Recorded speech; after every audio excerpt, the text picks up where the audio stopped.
You've been holding on for too long, to pain, to control, to who you think you're supposed to be. You carry the weight of old memories, broken dreams, regrets that replay in your head like a song you can't turn off.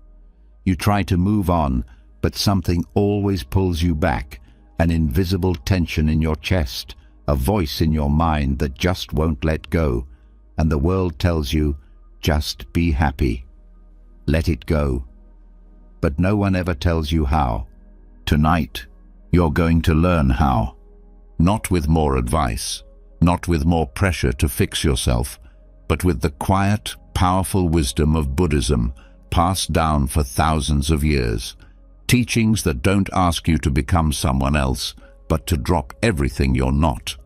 You'll learn what it means to truly let go, not pretend, not suppress, but release. Release the story, the fear, the need to control what happens next. Because once you stop clinging, you'll finally feel peace. This isn't about chasing some perfect version of yourself. It's about realizing there was never anything wrong with you in the first place. It's about remembering who you were before the world told you who to be. It's about becoming empty, not lost, but free. As you listen tonight, something will shift. The noise will fade. The tension will soften. You'll feel yourself melting into a silence that holds you like a warm blanket. And when you wake up tomorrow, the world won't feel so heavy. You won't feel so stuck. You'll breathe deeper, move lighter, smile without forcing it. This isn't just another audio to fall asleep to. This is a soft undoing of everything that's kept you from peace. A quiet revolution inside your heart. Are you ready to let go? Let's begin. You've been holding on for too long. To pain, to control, to who you think you're supposed to be. You carry the weight of old memories, broken dreams, regrets that replay in your head like a song you can't turn off. You try to move on, but something always pulls you back, an invisible tension in your chest, a voice in your mind that just won't let go, and the world tells you, just be happy. Let it go. But no one ever tells you how. Tonight, you're going to learn how. Not with more advice, not with more pressure to fix yourself, but with the quiet, powerful wisdom of Buddhism passed down for thousands of years. Teachings that don't ask you to become someone else, but to drop everything you're not. You'll learn what it means to truly let go, not pretend, not suppress, but release. Release the story, the fear, the need to control what happens next. Because once you stop clinging, you'll finally feel peace. This isn't about chasing some perfect version of yourself. It's about realizing there was never anything wrong with you in the first place. It's about remembering who you were before the world told you who to be. It's about becoming empty, not lost, but free. As you listen tonight, something will shift. The noise will fade. The tension will soften. You'll feel yourself melting into a silence that holds you like a warm blanket. And when you wake up tomorrow, the world won't feel so heavy. You won't feel so stuck.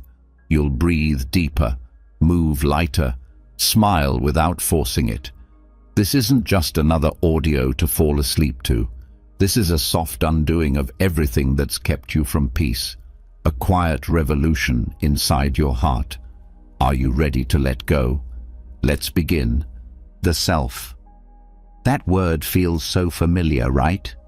You say, I feel sad. I'm not good enough. That hurt me. But who is the I in that sentence? Who are you really?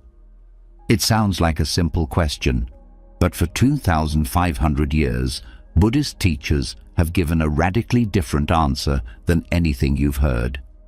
They say there is no permanent, solid you, no unchanging self behind your thoughts and feelings, no little person living inside your head watching your life unfold.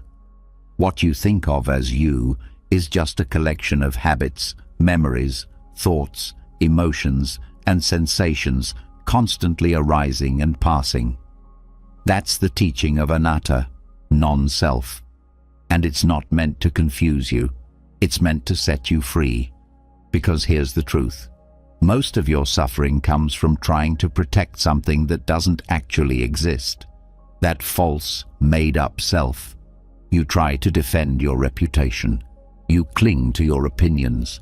You carry around the stories of your past like armor.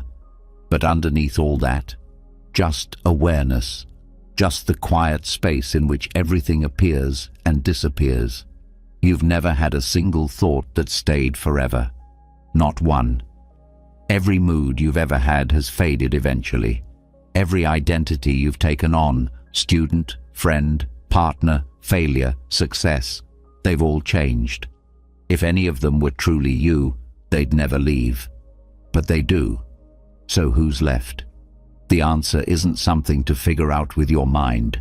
It's something you see through practice, through stillness, through paying attention. Start small. Watch your thoughts without getting involved. One thought says, I can't do this. Another says, I'm fine. Another says, this is boring. And they all pass, one by one, like clouds in the sky, like characters in a play. The more you watch, the more you notice. None of them actually stick. And none of them are you. You aren't your thoughts. That may sound obvious, but sit with it. You are not the thing that's saying, I'm not enough. You're the one hearing that voice. You're the space it moves through. When you really see this, not just intellectually, but deep in your bones, it changes everything. Suddenly, thoughts lose their grip. They stop feeling like facts and start feeling like echoes. And in that space, you feel something strange. Stillness, peace, freedom. But it goes even further. You're not your emotions either. You've said things like, I am angry, or I am anxious. But anger and anxiety aren't who you are. They're visitors, temporary guests. Have you noticed how they show up, peak, and then fade, just like waves? The mistake we make is grabbing them, holding on, identifying with them, saying, this is me. But it's not. It never was. Buddhism teaches that clinging to these experiences, this false sense of self, is the root of suffering. You suffer not because emotions come, but because you think they mean something about you. That if you're sad, you must be broken. If you're afraid, you must be weak. But sadness is just sadness. Fear is just fear. They're natural. They come and go. And you remain, like the sky, untouched by the weather. And once you really let go of the need to be someone all the time, something beautiful happens. You stop needing control. You stop trying to force life to fit your idea of who you are. You start flowing with it. You accept what's happening, not because you're giving up, but because you're no longer trying to bend the world around a made-up identity. Think about how often your mind says things like, I don't deserve this, or they shouldn't treat me like that. Those are statements based on a fixed idea of self. But what if there was no fixed me to defend? What if you could let that identity dissolve and just meet life as it is, moment by moment? This is where detachment comes in, not the cold, emotionless kind, but the peaceful, spacious kind. Detachment means you're no longer trapped in the drama of your mind. It doesn't mean you don't feel. It means you feel without losing yourself. You don't cling. You don't resist. You just notice. Let it arise. Let it pass. You may have been told that you have to find yourself. But Buddhism flips that completely. It invites you to lose yourself, not in a dangerous way, but in a liberating one. Because what you lose isn't real. It's just a shell, a costume, a pattern. When you let that go, you don't disappear. You wake up. This waking up isn't dramatic, it's subtle. Sometimes it comes in quiet moments, watching the wind move through trees, or hearing a child laugh, or sitting still and breathing. In those moments, there's no story, no identity, just presence. And that presence, that's closer to who you are than any thought ever was. Even language gets in the way sometimes. We're always saying, my thoughts, my emotions, my pain.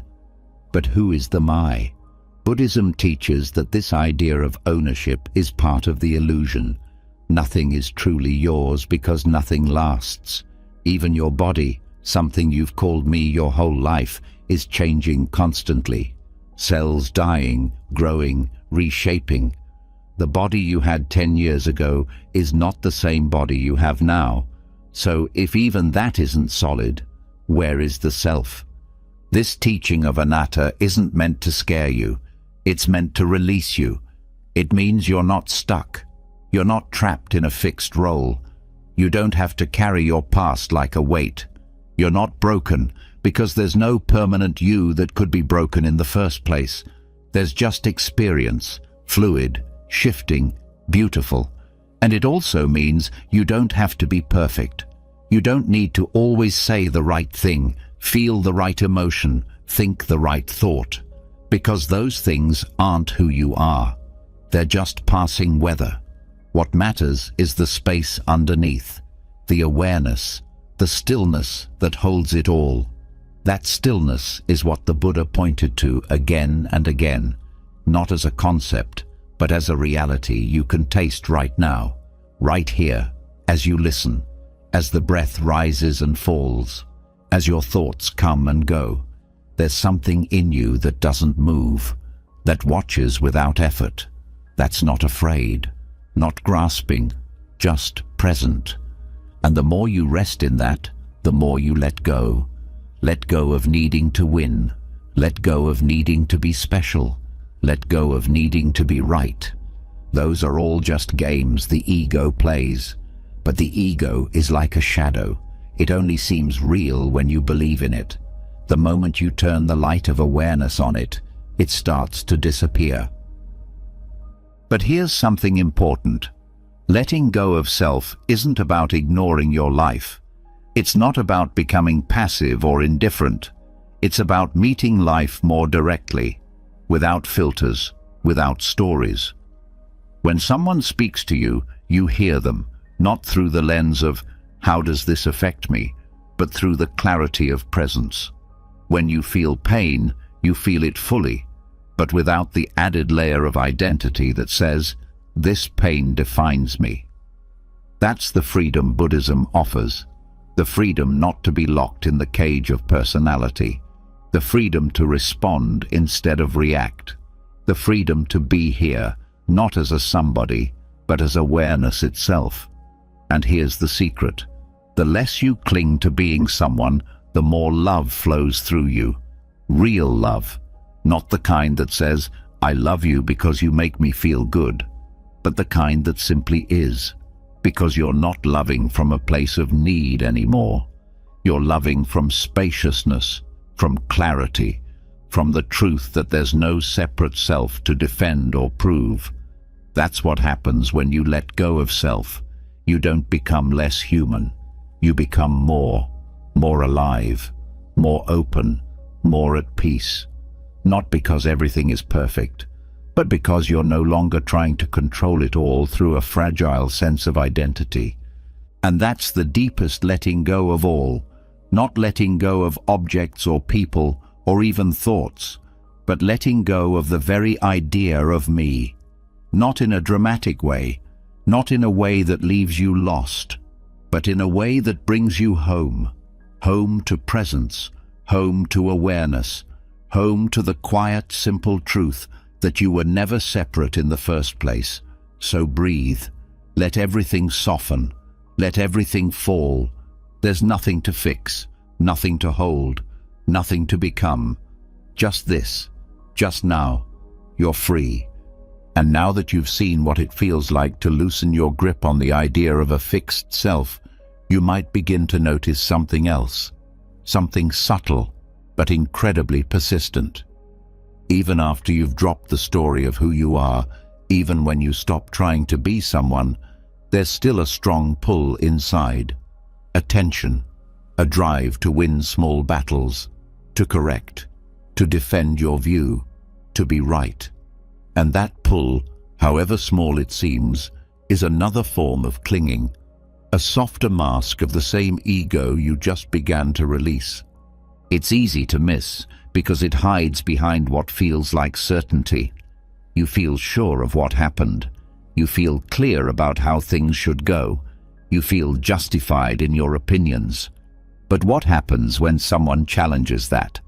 What happens when you're faced with disagreement, or opposition, or silence that doesn't echo back your beliefs? You feel tight, frustrated, misunderstood, maybe even angry. That reaction isn't coming from truth. It's coming from the craving to be right. And that craving is one of the most stubborn forms of suffering. It doesn't look like fear. It doesn't look like control. But it is. Buddhism teaches that the need to be right is one of the most overlooked forms of attachment. It's not always loud. Sometimes it's hidden in quiet assumptions. Sometimes it shows up as needing the last word, or silently judging people who think differently, or replaying a conversation in your head over and over, imagining what you should have said. You don't always speak it out loud, but the mind still clings, still fights invisible battles, still holds on to being right as if your identity depends on it. And that's the key. It's not about the facts. It's about the identity underneath them.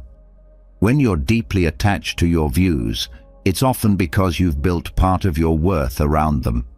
You start to think your opinions are you, your beliefs are you. And when someone disagrees, it doesn't just feel like a difference, it feels like a threat. That's why arguments can become so emotional, even over small things. That's why you can feel so much tension even after you walk away. Because underneath the surface, your mind is still trying to hold on, still trying to prove itself, still trying to be someone. Buddhism offers a different path, a quieter one. It teaches that peace doesn't come from being right. It comes from letting go of the whole need to be right in the first place. That's where humility begins, not the forced kind, not the performative kind, but the real kind. The kind that comes from no longer needing to protect your ego. When you truly let go of the craving to be right, you don't become weak. You become open, clear, free. Your energy is no longer spent defending your image or proving your intelligence. It's returned to awareness, to stillness, to understanding what really matters in each moment. And this doesn't mean you stop caring about truth. It doesn't mean you accept lies or allow harm, but it changes your relationship with truth. Instead of using truth as a weapon to win, you hold it with gentleness. Instead of needing to prove you're right, you become more interested in what's real, even if that means discovering you were wrong. That's the kind of strength the Buddha pointed to, a strength that doesn't dominate. It dissolves pride. It listens more than it speaks. It seeks clarity, not victory. Right speech is one of the core ethical teachings in Buddhism, and it's deeply connected to this. Speaking in ways that are truthful, but also kind, helpful, and timely. That doesn't mean sugarcoating reality. It means choosing your words not just based on correctness, but on impact. Sometimes being right in content can still be harmful in delivery. Sometimes you can be technically correct, but deeply disconnected from compassion. Right speech asks something harder than just being honest. It asks you to speak from wisdom, not ego. This is where humility starts to take shape. It's not about lowering yourself. It's about seeing clearly that there's nothing above or below, that the hierarchy you're trying to climb with your opinions is just more illusion. Humility means you stop playing the game entirely. You stop competing to be the smartest, the most aware, the most woke, the most enlightened. And when you stop trying to win, you find peace, because there's nothing left to defend. When the Buddha spoke of wise view, he wasn't just talking about holding correct philosophical beliefs. He was pointing to a way of seeing the world that softens the boundaries between self and other. A way of seeing that's more flexible, more spacious. You see your views as perspectives, not as personal territory. You understand that all views arise based on causes and conditions, your upbringing, your culture, your past experiences. And once you see that, you stop clinging so tightly. You stop assuming your view is the only one that's valid. You make space for others, not just in theory, but in your heart. This creates connection, real connection. Because when you no longer need to be right, you become safe to talk to. You become the kind of person people feel at ease around, not because you're passive or silent, but because you're not rigid. You can disagree without turning it into a battle. You can listen without planning your counterattack. You can stay curious instead of defensive. And that curiosity leads to wisdom. Think of how many conflicts, personal, social, political, are fueled by the refusal to admit uncertainty, the refusal to question our assumptions, the need to appear confident, certain, untouchable. But in Buddhism, confidence comes from the opposite place, from not knowing, from admitting your view is limited, from standing in the openness of not having all the answers. That's not weakness, that's maturity, that's freedom. Letting go of being right also changes how you see other people. You stop needing them to validate your opinions. You stop needing them to agree. You begin to appreciate their humanity, even when they see things differently. You listen not to convert, but to understand. You engage not to win, but to connect. And sometimes, when you really listen, something inside you shifts. Not because someone forced you to change your mind, but because you opened your mind willingly. That kind of openness is rare and powerful. It's the ground where transformation grows. But this isn't just about how you interact with others. It's also about your inner dialogue. How often do you argue with yourself? Regret something you said?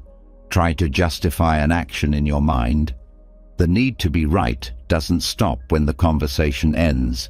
It continues inside as mental noise, as rehearsed explanations, as imagined comebacks.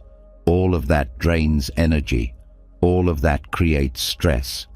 When you let go of needing to be right, even to yourself, you create silence, space. You stop replaying the scene. You stop trying to make yourself look good in your own head. And that's when real peace begins. This practice takes courage. Letting go of being right feels vulnerable at first. It feels like losing control, like losing your footing. But what you're actually losing is the illusion of control, the illusion of certainty, the illusion of superiority. And what you're gaining is something much more solid, a deep, grounded presence that doesn't depend on being correct, a calm that isn't shaken by disagreement, a sense of self-worth that isn't built on being smarter or sharper or more informed. You begin to speak less, but when you do speak, it's with more care, more clarity, more love. You stop using conversation to impress. You stop using knowledge as a shield. You start asking better questions. You become more interested in learning than in winning. And slowly, you realize that the more you let go of needing to be right, the more right you actually feel. Not because you've proven anything, but because you're no longer trying to. This is where inner liberation begins. Not in some dramatic moment, but in the small, silent shifts. the moment you pause before correcting someone, the moment you breathe instead of defend, the moment you listen to understand, even when your ego is screaming to speak. These moments build strength, not the kind that dominates, but the kind that endures. And something else happens. As you drop the need to be right, you stop taking things so personally. You stop seeing disagreement as attack. You stop seeing correction as insult. You stop tying your worth to being agreed with. And when that happens, life becomes lighter. You stop walking through the world with armor. You start moving with openness. Humility becomes not just a concept, but a way of being, a way of relating, a quiet strength that needs nothing extra to prove itself. So the next time you feel the urge to argue, to prove, to correct, pause. Feel what's underneath that urge. Is it love, or is it fear? Is it truth, or is it ego trying to hold on? That moment of pause is the doorway. You don't have to step through right away. Just notice it. The more you notice, the more space you create. And in that space, something beautiful appears. Not victory, not dominance, but peace, presence, connection. And that's the point. Not to be right, but to be real, to be free, to be whole without needing to be above anyone else. The ego will always look for a pedestal, but the heart is looking for peace. The heart doesn't need to be right. It just wants to be here, to be open, to be free. And now, that's where we go next.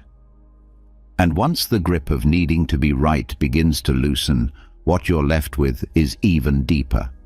The craving to be right often hides inside something more slippery, more deeply rooted.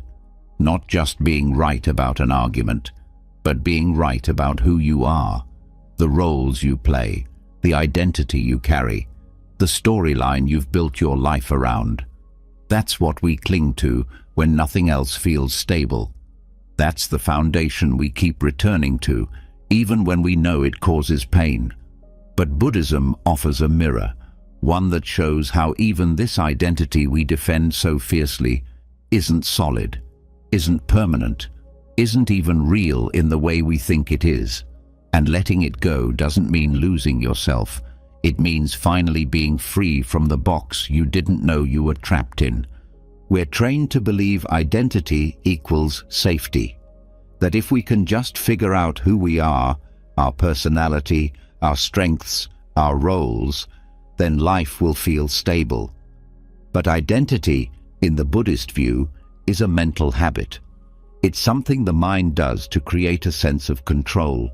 It grabs experiences, preferences, and roles and builds a narrative. Then it says, "This is me. I am this kind of person. I am not that. I believe this. I've always been like this." But if you pay attention closely, you'll see that none of those statements are completely true. They're simplifications, summaries, filters, and the more you repeat them, the more trapped you feel. Every identity, even the positive ones, comes with tension. Because once you name yourself as something, smart, strong, helpful, spiritual, you feel pressure to live up to that label. You begin to edit yourself to maintain the image. You get scared of anything that contradicts it. You avoid feedback that challenges it. You might even cut off parts of yourself that don't match the role. And that fragmentation over time creates suffering. Because deep down, you know you're more than the image. You know you're changing all the time. But identity says, no, stay here. This is who you are. So you stay. And it becomes a prison. The danger of identity is that it doesn't just define how you see yourself, it filters how you see others. If you see yourself as a victim, everyone starts to look like a threat. If you see yourself as superior, everyone starts to look small. If you see yourself as broken, even love feels suspicious. And so identity shapes not just how you live, but how you suffer. Because every label you cling to comes with fear, the fear of losing it. What if I'm not that anymore? What if people stop seeing me this way? What if I fail to live up to the story? Buddhism offers a different approach. It says you don't need a fixed identity to live. You don't need to know who you are in words. In fact, the less tightly you cling to a narrative, the more freely you can move through life, because you're not performing anymore. You're just being. And that's where emptiness becomes powerful, not as a cold void, but as freedom from all the roles you've been taught to play. When Buddhism speaks of emptiness, it's not saying you don't exist. It's saying nothing exists independently, permanently, or unchangingly, including you, including the person you think you are. Take a closer look at your identity. Where did it come from? Did you choose it, or was it shaped by your parents, your culture, your fears, your traumas? Maybe you learned to be the responsible one, the quiet one, the tough one. Maybe you were told you were talented, or lazy, or too sensitive, or the black sheep. Over time, those messages start to stick. They become labels. Then they become beliefs. Then they become personality. And before you know it, you're not responding to life anymore. You're acting out a script. The problem with the script is that it's rigid. It tells you what you're allowed to feel, what you're allowed to want, who you're allowed to be. And the mind, in its fear of the unknown, keeps choosing the familiar role, even if it hurts, even if it's outdated, even if it no longer fits who you've become. Because the ego would rather suffer in the known than risk dissolving in the unknown. But Buddhism says the unknown is not your enemy. It's your doorway. That's where impermanence comes in. Nothing you've ever called me has lasted. Not your thoughts, not your emotions, not your habits. Even your memories shift over time. So what makes you think your identity is stable? It's not.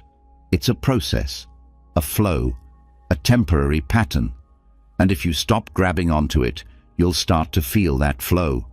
You'll start to see how different parts of you come online depending on the situation, how flexible you actually are, and how much energy you've been spending trying to be consistent when in reality you were never meant to be fixed. Letting go of identity doesn't mean becoming nobody. It means becoming open. It means dropping the filters that keep you locked in the past. It means meeting this moment fresh without dragging your storyline into it. You're not bound to your past decisions. You're not trapped in your roles. You don't have to keep playing the part just because you played it yesterday. You're allowed to change. You're allowed to grow. You're allowed to not know who you are. There's freedom in not knowing. There's peace in being undefinable. It means you can let your actions speak instead of your labels. It means you can be honest instead of consistent. It means you can evolve without guilt. That's what Buddhism means when it says the self is empty. It's not erasing you. It's freeing you. This freedom also changes how you relate to pain. When you believe in a fixed self, pain becomes personal. You say, "This always happens to me," or "Why am I like this?" But if you release that story, pain becomes just pain. It's no longer proof of your brokenness. It's no longer a reflection of your identity. It's just a wave moving through. And when you meet it without the extra layer of self-definition, it passes more easily. There's no resistance, no judgment, just space. That space is where healing happens, because you're not reinforcing the old patterns anymore. You're not reacting from the same identity that created the wound.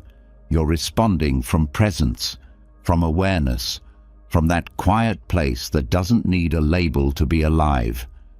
Letting go of identity also invites more compassion. When you stop seeing yourself as a fixed person, you stop seeing others that way too. You stop locking people into roles. You stop reducing them to their mistakes or their labels. You start seeing them as fluid, changing, like you. That's what real compassion is. Not pity, not superiority, but recognition. We're all just waves in the ocean, all moving, all shifting, all empty of a fixed center. And in that, we're connected. This insight doesn't happen all at once. It's a practice, a softening, a gradual loosening of the grip. Every time you notice yourself saying, "I'm just this way," pause. Ask yourself, is that true now? Or is it just a habit? Every time you feel the pressure to perform your role, breathe. Ask yourself, who am I if I don't hold that image? These questions aren't meant to lead you to a new identity.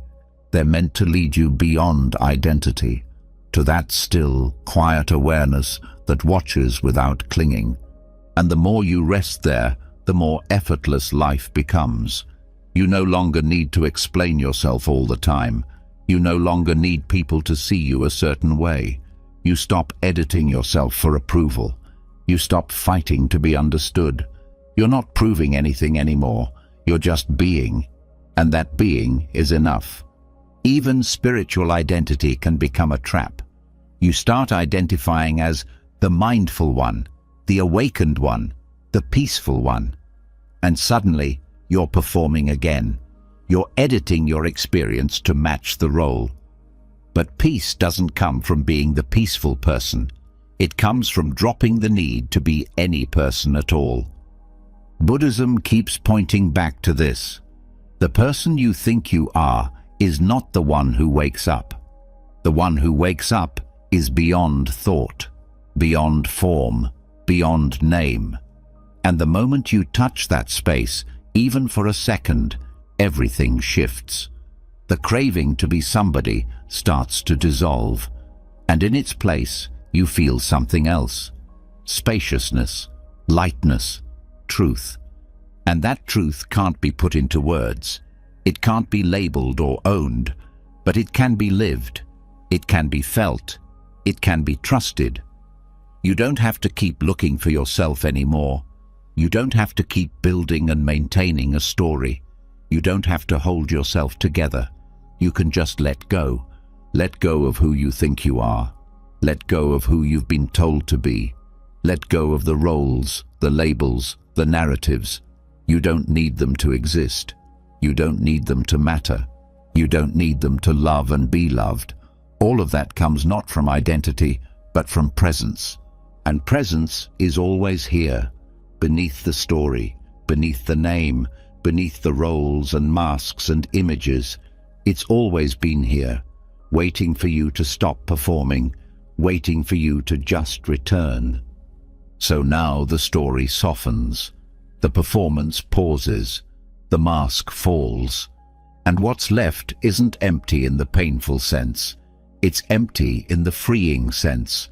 Nothing to prove, nothing to hold, nothing to fear. Only this, only now, only freedom. Once the roles fade and the stories fall silent, what remains is something rare, space. But the moment that space opens, something else often creeps in, a kind of restless itch, an urge to fill the quiet with comfort, with something pleasant, something easy. After all, you've been told that ease equals happiness, that comfort is peace. But that story, too, is worth questioning. Because what if the constant search for comfort is exactly what's keeping you unsettled? What if the real path to peace isn't in escaping discomfort, but choosing it on purpose? Buddhism doesn't celebrate pain for the sake of suffering.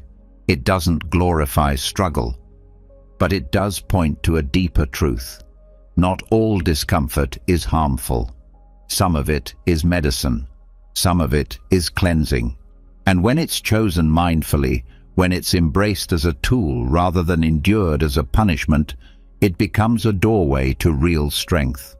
In the modern world, we're surrounded by things designed to make life easier. Everything's optimized, delivered, on demand. And on the surface, it seems like we should be happier than ever. But the truth is, we're more anxious, more restless, and more dependent than ever before. Because the more we avoid discomfort, the more power it has over us. Every time we run from it, it grows in the background. And slowly, we become fragile. We become ruled by our cravings. We lose our resilience. That's why Buddhist practice includes renunciation, not as rejection, not as punishment, but as intentional discomfort, as the discipline of letting go, not because you have to, but because you choose to. You say no to excess, not because you don't deserve pleasure, but because you want to see what's underneath your dependency on it. You give something up, not to be ascetic, but to be free. True renunciation isn't about living in a cave. It's about stepping back from habits that keep you asleep. It's about confronting your attachments one by one and asking, do I really need this? Or is it a distraction? Is it helping me wake up? Or is it another way of avoiding what I don't want to feel? Voluntary discomfort is powerful because it flips the script. Instead of being a victim of circumstances, you become a participant in your own liberation. You choose to skip the luxury, the extra bite, the endless scrolling.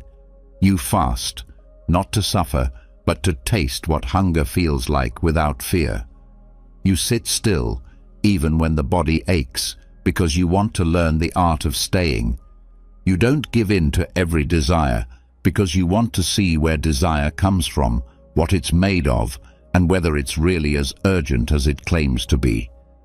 Each act of restraint builds inner strength. Each pause between impulse and reaction builds clarity.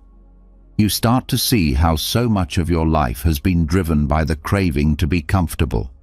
And you start to ask a different question, not what will make me feel good right now, but what will bring real peace in the long run. That's the power of renunciation. It reclaims your attention. It sharpens your mind. It shows you that you are not your urges. You are not your appetites. You can want something and not act on it. You can feel discomfort and not collapse. You can sit in the fire and find stillness there. This doesn't mean rejecting all pleasure. It means no longer being owned by it. It means being able to enjoy things without needing them. It means knowing you can let go at any time and still be whole. That's real freedom, not the freedom to indulge every craving, but the freedom from being enslaved by them. Buddhist monks and nuns take vows not because they hate life, but because they want to live it more fully. They simplify, strip away, and pare down, not to punish themselves, but to cut through the noise. And while you may not live in a monastery, the spirit of renunciation can live inside your daily life. You don't have to give up everything. You just have to give up the things that keep you asleep. The endless entertainment, the constant stimulation, the little luxuries that turn into dependencies, the habits that seem harmless but add up to a kind of inner dullness.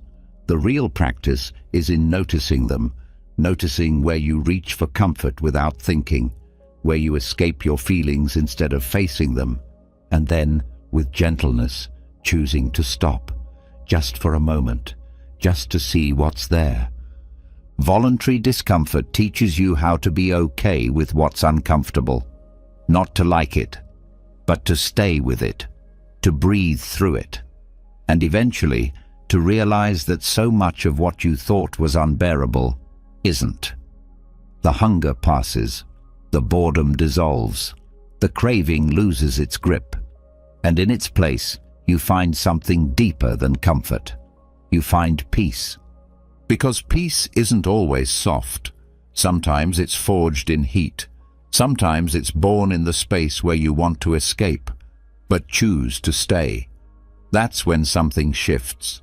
That's when you realize you don't need more to feel whole. You need less. Not because less is morally superior, but because less reveals what's always been there: the simplicity, the quiet, the stillness that was hidden under all the noise. When you practice renunciation, you're practicing freedom. You're saying to your mind, "I'm not afraid to feel what I feel. I don't need to numb this. I don't need to run." You're training your nervous system to relax in discomfort. You're training your mind to stop chasing. You're training your heart to open, not just when things feel good, but when they feel real. This strength doesn't show up in your muscles. It shows up in your responses, in the way you handle stress, in your ability to say no without guilt, in your capacity to be still without reaching for something to fix the moment. This kind of strength builds slowly, but it lasts. You also start to see how much suffering comes from the constant need for things to be just right. The perfect temperature, the perfect timing, the perfect plan. When you step into voluntary discomfort, you loosen your grip on those expectations. You allow things to be imperfect. You become more adaptable, less reactive, and that makes life easier, not because it's more comfortable, but because you're no longer demanding comfort all the time. Even small practices can have a big effect. Turning off the phone for an hour, walking instead of driving, eating a simpler meal, sleeping without distractions, listening to silence instead of music. These aren't punishments. They're invitations, opportunities to come back to what's real, to sit with yourself without needing anything extra, to feel the edge of discomfort and realize it won't break you. This approach changes your relationship with pleasure too. You begin to appreciate it more, not as an escape, but as a gift, something to be enjoyed with presence, not clung to. You're not rushing to the next high. You're not chasing the next thrill. You're just here, fully alive, whether the moment is soft or sharp. Voluntary discomfort also deepens gratitude, because when you've chosen to go without, you no longer take small things for granted. A warm meal, a kind word, a quiet moment. These become treasures, not entitlements.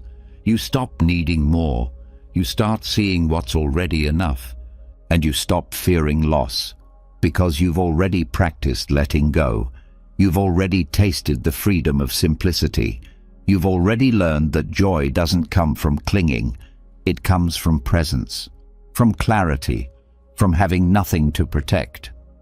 This is where the teachings of the Buddha become practical. He didn't teach renunciation to create more suffering.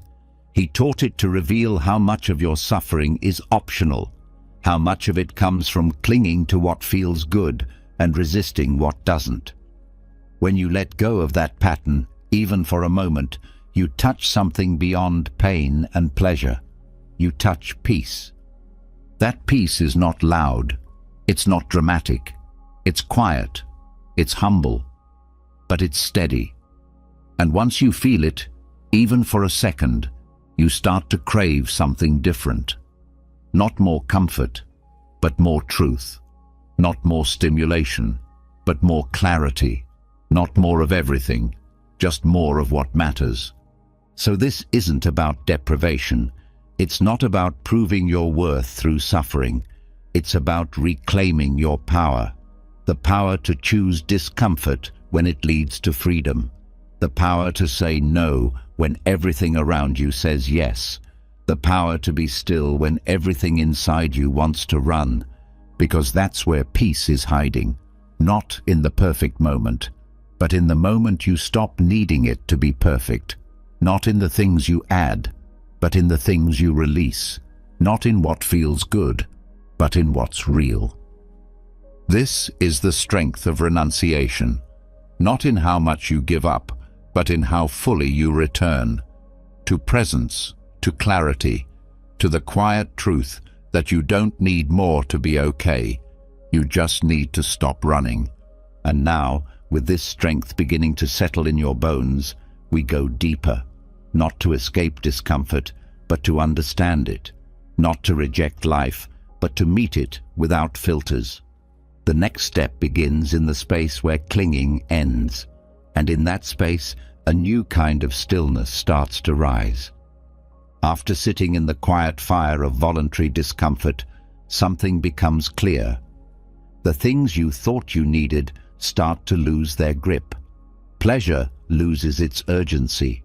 Possessions begin to feel lighter. Even identity starts to dissolve.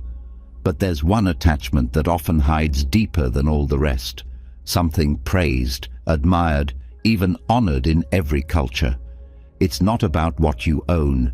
It's not about how you feel. It's about what you leave behind.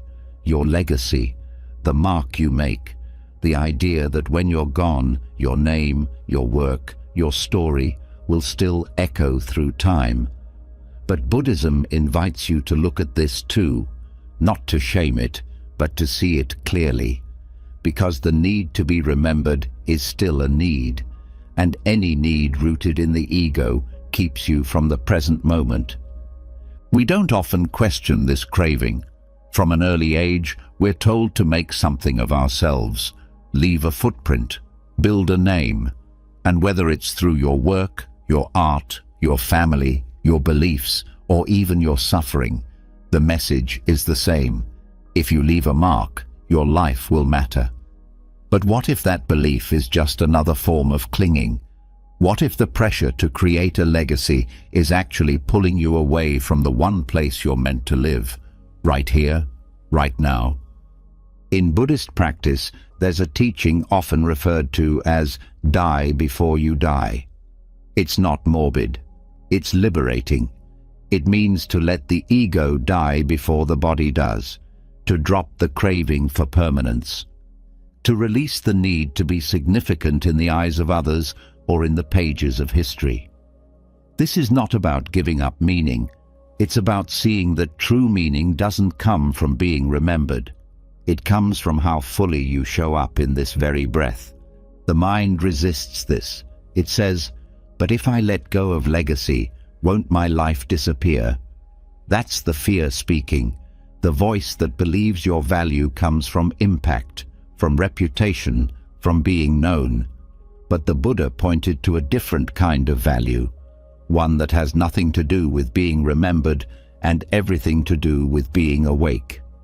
He taught that the real measure of a life is not how many people remember your name, but how deeply you lived with awareness, with compassion, with presence. And that kind of life needs no monument. It needs no echo. It speaks through the silence it leaves behind.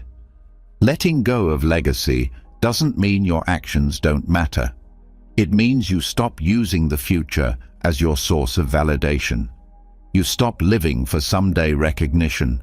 You stop trying to script how people will speak about you when you're gone. You drop the invisible pressure to build a story that lasts, and in that dropping, you find peace. Because you're no longer working for ghosts. You're no longer performing for an audience that hasn't even been born yet. You're simply here. There's something profoundly honest about that, because the truth is, no matter how big your legacy is, it fades. Names get forgotten, stories change, monuments crumble, even the greatest lives dissolve with time. The teachings of impermanence make this very clear. Everything that arises passes away. Everything, including memory, including legacy, including the idea that something you do now can make you eternal. And yet, we still chase it. We pour years into building a brand, a reputation, a contribution. We try to shape how people will think of us. But in doing that, we often miss the very life we're trying to make meaningful. We trade the present for an imagined future that may never come. We suffer to be remembered instead of living fully now. This is where egoic death becomes liberation. When you stop needing to be someone in the future, you can finally be no one in the moment. Not in a nihilistic way, but in a deeply peaceful way. You're not trying to win a place in history. You're not competing with time. You're not building a tower out of accomplishments so that someone, somewhere will say, they mattered. You've already let that go. And what's left when that craving dissolves? Stillness, clarity, a deep intimacy with now. You wash a dish without thinking about legacy. You care for someone without needing credit. You write, build, create, not for applause, but because it's a way of loving this moment. The act becomes its own meaning. The gesture becomes its own reward. There's no future chasing it, no name hiding behind it, just presence. This level of detachment may sound extreme, but it's not cold. It's not empty. It's freeing. Because you start to see that legacy isn't something you need to manage. It's something that arises on its own, if it needs to. If something you did touches someone else, let it. But you don't hold on to that. You don't base your life on it. You don't feed your sense of self with it. Because if you do, you're still clinging, still hoping to last. And nothing lasts. The monks who sweep temples know this. They sweep not to leave a mark, but because the floor is dusty. The teachers who pass on the Dharma know this. They teach not to become immortal, but because the truth is worth sharing, even if no one remembers who said it. That's the shift. You go from doing things for yourself to doing things from presence, from love, from understanding. Letting go of legacy also softens your relationship with death, because what's often behind the craving to be remembered is the fear of disappearing, the fear of being nothing. But Buddhism teaches that you've never been a separate, fixed thing to begin with. You're not a solid self. You're a process, a wave in the ocean. When the wave falls, it doesn't vanish, it returns. And if you stop holding so tightly to the idea of a self that needs to persist, death becomes less of a threat. It becomes another moment, another letting go. When you die before you die, you stop fearing death, because the ego already dissolved. The self you thought needed to survive already fell away. And what's left isn't scared. It's quiet. It's spacious. It's the same awareness that's always been here, before your name, before your roles, before your legacy. That's the part of you that doesn't need to be remembered, because it was never separate to begin with. And from that place, life becomes lighter. You stop clinging to every decision as if it defines you forever. You stop needing every project to be your masterpiece. You stop looking for significance in every move. You just live, fully, honestly, presently. You love someone and let that love be enough. Not because it will be remembered, but because it was real. You create something and let it go. Not because it will last, but because it was true. You show up for your life, not to leave a mark, but to feel it while it's here. And in that space, something ironic happens. The less you care about legacy, the more impact you tend to have. Not because you tried, but because your presence is deep. Your actions are pure. You're not performing. You're not manipulating. You're just living from a place of truth. And that truth moves people, whether they remember your name or not. This isn't about erasing your personality or pretending you don't care about contribution. It's about seeing clearly where your motivation is coming from. Is it rooted in fear, in the need to be someone special, in the desire to outlive yourself? Or is it rooted in love, in the simple wish to meet this moment with awareness? The beauty of letting go of legacy is that it leaves you free to live for what matters now. Relationships, integrity, stillness, joy, compassion. These aren't things you can leave behind in a monument, but they're the things that make your life feel full.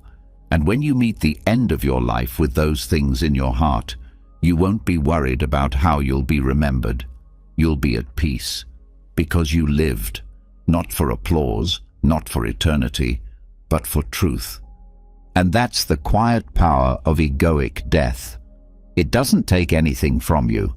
It gives you back everything you forgot you already had. It doesn't erase you. It reveals who you are beneath the story. And once the story ends, once the craving for legacy dissolves, what remains is the only thing that's ever been real. This breath, this presence, this love. And now, from this place of ego dissolved and presence sharpened, we step into a deeper layer of freedom, not just from the past or the future, but from the sting of insult, judgment, and harm. Because the next step is learning how to walk through the world with a mind so empty, even criticism can't stick. When the craving to be remembered fades, when the pressure to leave a mark dissolves, a different kind of lightness begins to take shape. You're no longer driven by legacy or applause. You start living with an ease that isn't weighed down by the future. But then life offers something else to test you, something immediate. You release the need to be seen, and suddenly you're misunderstood. You drop the desire to be important, and someone insults you. You let go of your identity, and someone challenges who you are. And here's where the next layer of freedom waits. Because letting go of what others think in theory is one thing. Letting go when their words cut deep, that's something else entirely. That's where Zen steps in. There's an old Zen story about a man rowing across a misty river. As he moves through the fog, another boat comes drifting toward him. He calls out, warning the other rower, trying to avoid a collision. But the boat keeps coming, unresponsive. It crashes into his. He's about to explode in anger until he realizes the boat is empty. No one was steering. No one ignored him. There was never an enemy. And in that moment, the anger vanishes. This is the practice of the empty boat, not just as a parable, but as a way of moving through life. When you stop taking things personally, your stress drops, your reactivity fades, your peace deepens. Not because life becomes easier, but because you're no longer fighting every insult, defending every opinion, resisting every word that doesn't match your image. Taking things personally is one of the most common and destructive mental habits. It shows up in a flash.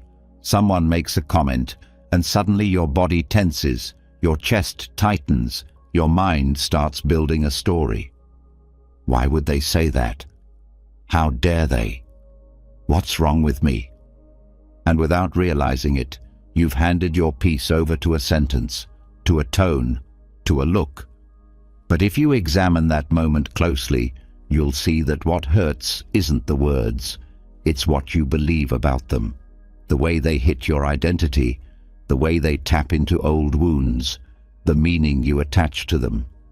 Zen teaches that this hurt can be released, not by toughening up, not by pretending you don't care, but by becoming like the empty boat, by letting go of the assumption that everything is about you, because most of the time it's not.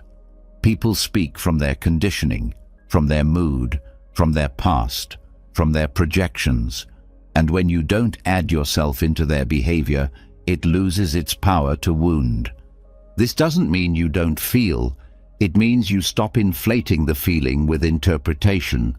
It means you catch the moment your ego tries to turn an insult into a story about your worth. You stop chasing explanations. You stop needing to fix the way others see you. You let their words drift by like leaves on a stream without trying to hold or resist. Becoming psychologically empty is not about absence. It's about spaciousness. It's the ability to hear something difficult and still remain grounded, still remain soft, still remain inwardly free. When the mind is empty, insults have nowhere to land. They bounce off. Not because you're cold, but because there's nothing clinging. You're not trying to prove anything. You're not reacting to defend something fragile. You've already dropped the identity that needed defending. This is one of the most radical practices in Zen. Let the self go so completely that even offense can't find you. That doesn't mean becoming passive. You can still respond when needed. You can still speak with clarity. But the reaction, full of heat and blame and self-protection, that's what dissolves. That's what burns up in the light of emptiness. This is why Zen masters often speak in paradoxes. They don't explain, because explanation reinforces the self. They nudge you into a space where logic fades and awareness sharpens, where you experience freedom not as an idea, but as a felt truth. When the mind is truly empty, not empty of life, but empty of identity, everything flows more cleanly. A harsh comment arises. You hear it, you feel the wave, and then nothing. No story, no clinging, just space. This level of freedom doesn't come overnight. It's trained, grown through practice, through pausing when the heat rises, through observing the mind's rush to personalize, through asking yourself quietly, is this really about me? Often, you'll find it's not. It's about someone else's pain, someone else's history, or just the randomness of life. The ego resists this. It wants everything to mean something. It wants to be the center, even when it's suffering. So it interprets, it dramatizes, it turns a passing moment into an identity crisis. But the more you see that happening, the more you can step out of the loop. You can return to stillness, return to breath, return to the view that sees the whole picture, not just the wounded part. This doesn't mean you don't have boundaries. It means your boundaries are clean, not made of reaction, but made of wisdom. You know when to speak and when to stay quiet. You know when to walk away and when to stay grounded. Because you're not being pulled by ego, you're anchored in awareness. You're responding, not resisting. Some insults are sharp. Some criticism feels deeply unfair. But that doesn't mean you have to carry it. The moment you take it personally, you've added weight. You've made it yours. But if you let it pass through, acknowledged but not absorbed, it loses its stickiness. It becomes just another moment, just another boat drifting by. And you start to see how often people are reacting to their own suffering, how rarely it's actually about you. Even those closest to you, they're projecting old pain, old fear, old patterns. When you stop taking it personally, you start seeing them with compassion. You stop needing to defend yourself, and you start seeing their wound, their struggle, their confusion. And even if you still need distance, you hold that space without anger, without blame, without adding your own suffering to theirs. The empty boat is not numb. It's deeply alive, but it's not entangled. It moves through the world with clarity and grace. Not because the world is always kind, but because it doesn't need the world to be kind to feel peace. That's the power of this practice. You become unshakable, not because you dominate life, but because you stop trying to control it. You stop needing everyone to understand you. You stop needing to be right or liked or validated. You just move, like the boat in the river, steady and free. This practice also brings honesty, because once you stop taking things personally, you can hear what's true. Not everything said in criticism is wrong. Sometimes there's a grain of wisdom, a mirror, a chance to grow. But if your ego is in the way, you won't see it. You'll be too busy defending, too busy trying to feel safe. But when your mind is empty, you can hear what's real without collapse. You can accept feedback without fear. You can evolve without resistance. That's when humility arises, not as a weakness, but as strength. You're not afraid to be wrong. You're not afraid to adjust, because you're not clinging to a perfect self-image. You're not building a fortress around your name. You're living openly, willing to be shaped, willing to change, willing to let go. And this creates a ripple. People feel it. They feel your calm, your steadiness, your refusal to escalate. And it invites them into their own stillness, their own reflection.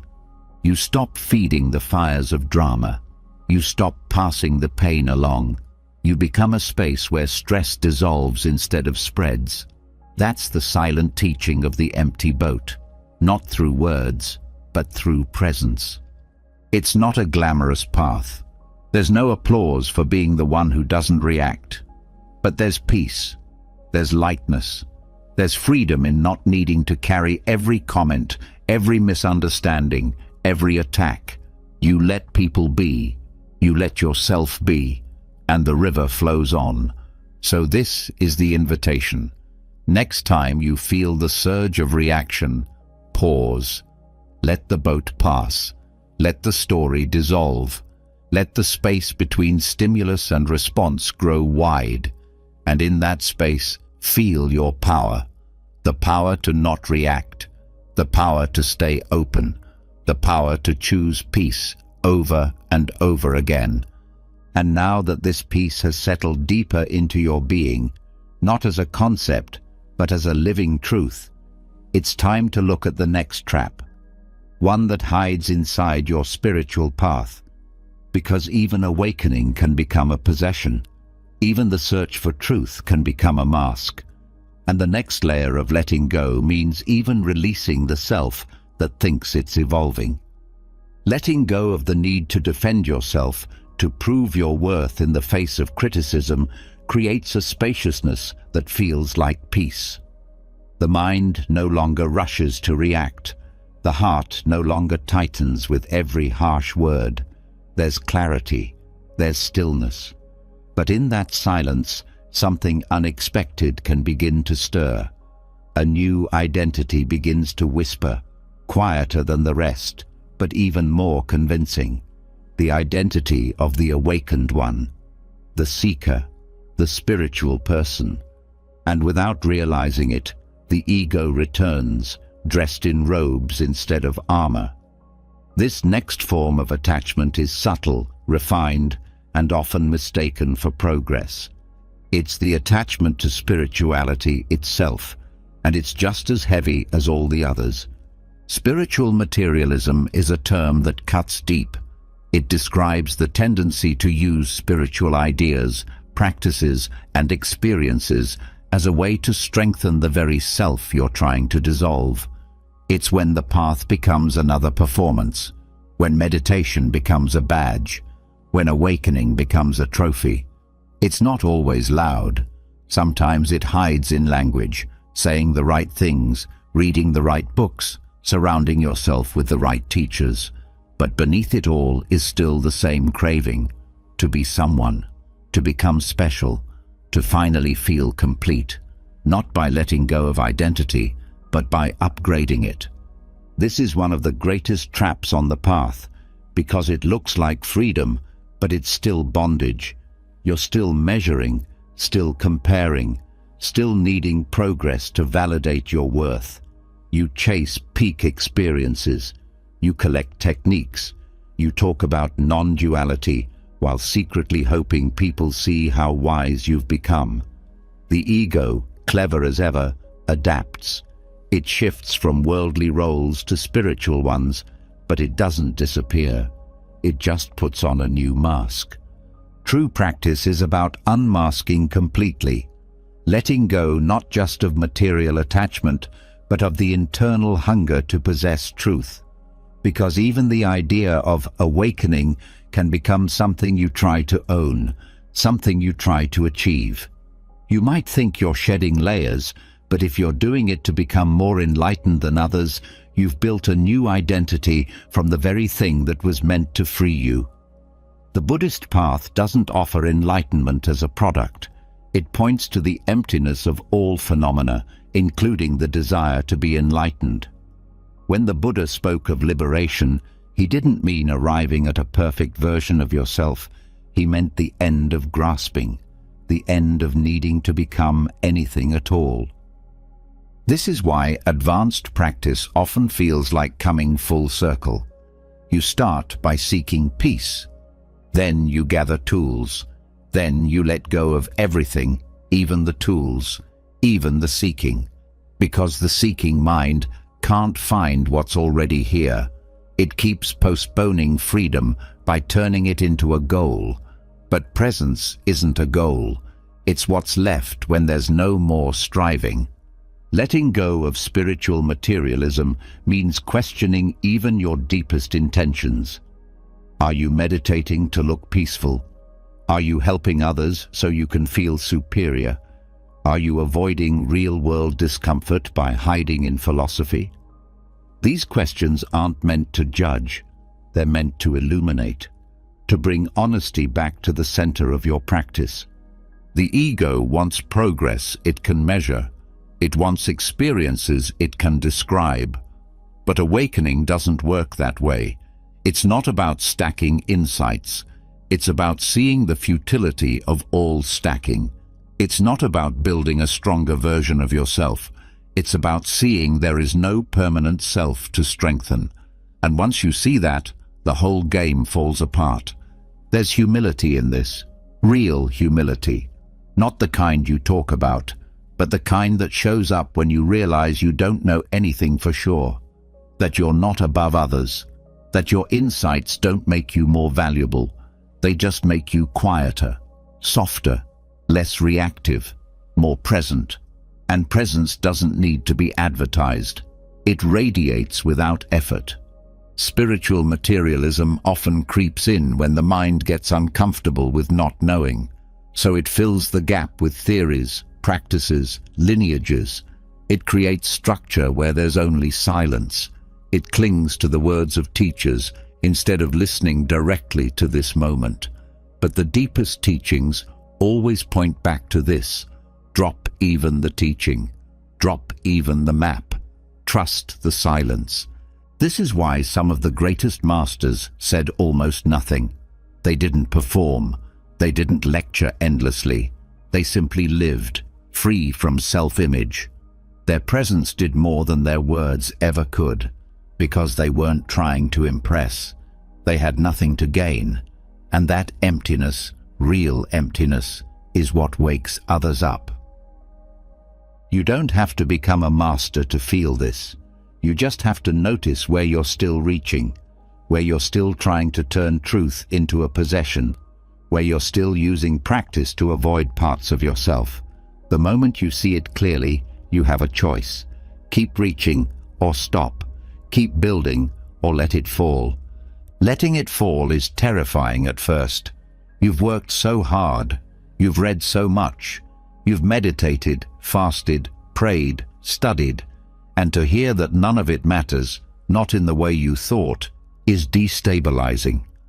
But it's also the beginning of real freedom, because now you're no longer trying to earn peace. You're no longer trying to prove anything, not to others, not to yourself. You're just here.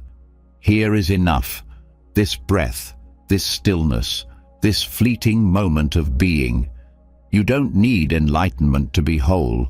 You don't need a new identity to be at peace. You need only to stop pretending. Stop pretending you're almost there. Stop pretending awakening is far away. Stop pretending your worth is tied to your level of insight. This honesty is radical, and it's rare, because there's no social reward for it. No one gives you applause for saying, "I don't know. I'm not special. I'm not above suffering." But this honesty is where real transformation begins. It's the point where you stop climbing and start resting, not out of laziness, but out of wisdom. Resting doesn't mean you stop practicing. It means your practice becomes clean. It's no longer driven by craving. It's no longer about getting somewhere. It's simply an expression of presence. You sit because sitting is enough. You breathe because breathing is alive. You walk because walking is sacred. There's no destination, no final awakening, just this. Even the desire to awaken can be let go, not because awakening isn't real, but because clinging to it creates separation. The more you chase it, the more it becomes a concept. But true awakening is not a concept. It's the end of concepts. It's not a state. It's the clarity that no fixed state will ever satisfy the mind that keeps searching. And so you stop, not with force, but with grace. You let the whole structure collapse, the identity, the performance, the spiritual resume. And what's left isn't emptiness in the painful sense. It's openness, receptivity, freedom that doesn't need to be labeled. Freedom that doesn't need a name is the most free of all. This is where the heart softens, where comparison ends, where effort returns to simplicity. You stop watching yourself. You stop trying to be mindful. You just are. Awake, not because you achieved it, but because you stopped avoiding it. And in that stopping, you find the peace you were seeking through effort, the contentment you were trying to construct through practice. It was never something to be earned. It was always here, waiting for you to give up the search. So the invitation now is simple. Drop the costume, drop the goal, drop the idea that you are someone going somewhere spiritually. You're not on a ladder, you're not on a stage, you're already home. And from that home, with nothing left to prove or reach for, a new kind of peace begins to unfold. Not because you built it, but because you finally stopped covering it. And now that the layers of identity, defense, achievement, and spiritual striving have been peeled away, we begin to step into something even more radical, a space beyond goals, beyond productivity, beyond becoming. A quiet joy found not in doing more, but in the sacred practice of doing nothing at all. Once the illusion of becoming falls away, even becoming enlightened, what's left is so quiet, it's often overlooked. No more seeking, no more pretending to be further along than you are, no more dressing up your ego in the clothes of wisdom. What remains is simple presence. But the moment everything falls away, the mind often asks a question it's asked your entire life. Now what? If you're not improving, not progressing, not building a legacy, not climbing towards spiritual goals, then what are you doing here? What's the point of being at all? And this is where the deepest layer of freedom begins, not in doing more, but in letting go of needing to do anything at all. This is where the practice of sacred uselessness begins. The very structure of modern life conditions you to be useful, to be productive, to have a purpose, an outcome, a measurable result. You're told that if you can define your goals and work hard toward them, your life will be meaningful, and if you don't, you're wasting time. But the Buddhist path, especially in its most radical forms, invites you to question that entire mindset. It says that the obsession with purpose might be the very thing keeping you restless, that needing every moment to mean something may be what's making peace feel so far away. Some Buddhist masters, especially in the Zen tradition, speak of doing things for no reason. They teach tasks that serve no end. They sit for hours without a goal. They walk not to get anywhere. They sweep not to clean. These practices aren't empty repetition. They're sacred precisely because they're free of outcome, because in letting go of utility, something rare happens. The present becomes enough. The act itself becomes complete. No future is needed to justify this moment. This might sound pointless. That's the point. The mind, trained by culture and habit, resists it fiercely. It wants direction. It wants accomplishment. It wants to say, I did this, and it led to that. But what if there is no next step? What if the deepest wisdom is found in the step you're taking right now? when you stop trying to turn it into anything else. Uselessness in this sense is not failure, it's freedom. You're not passive, you're fully alive. But you're no longer filtering your experience through its productivity. You're no longer asking every breath, every gesture, every hour to justify itself. You're not using the present to buy a better future. You're just being. And this being is not lazy. It's awake. It's deeply intimate with life. You taste your tea without thinking about your to-do list. You listen to a bird without trying to name the species. You walk without tracking your steps. You breathe without manipulating your breath. And in doing so, you stop turning your life into a transaction. You stop measuring everything by its outcome. This practice is hard for a busy mind. It wants to turn everything into a project. Even meditation becomes a method. Even rest becomes strategic. But sacred uselessness invites you to strip that away. To sit, to breathe, to smile, not because it will lead to a better version of yourself, but because this moment is whole, even if it leads nowhere. It's not about doing nothing. It's about doing without striving, without evaluation, without the inner voice asking, "What will this get me?" When you drop that voice, what's left is joy. Not the joy of achievement, but the joy of aliveness. The joy of being free from the inner judge that's always calculating your worth. This shift is radical because you've spent years, maybe decades, chasing usefulness. You've defined your value by what you produce, what you achieve, what you prove. And stepping out of that race feels disorienting. You feel guilty for resting. You feel afraid to stop pushing.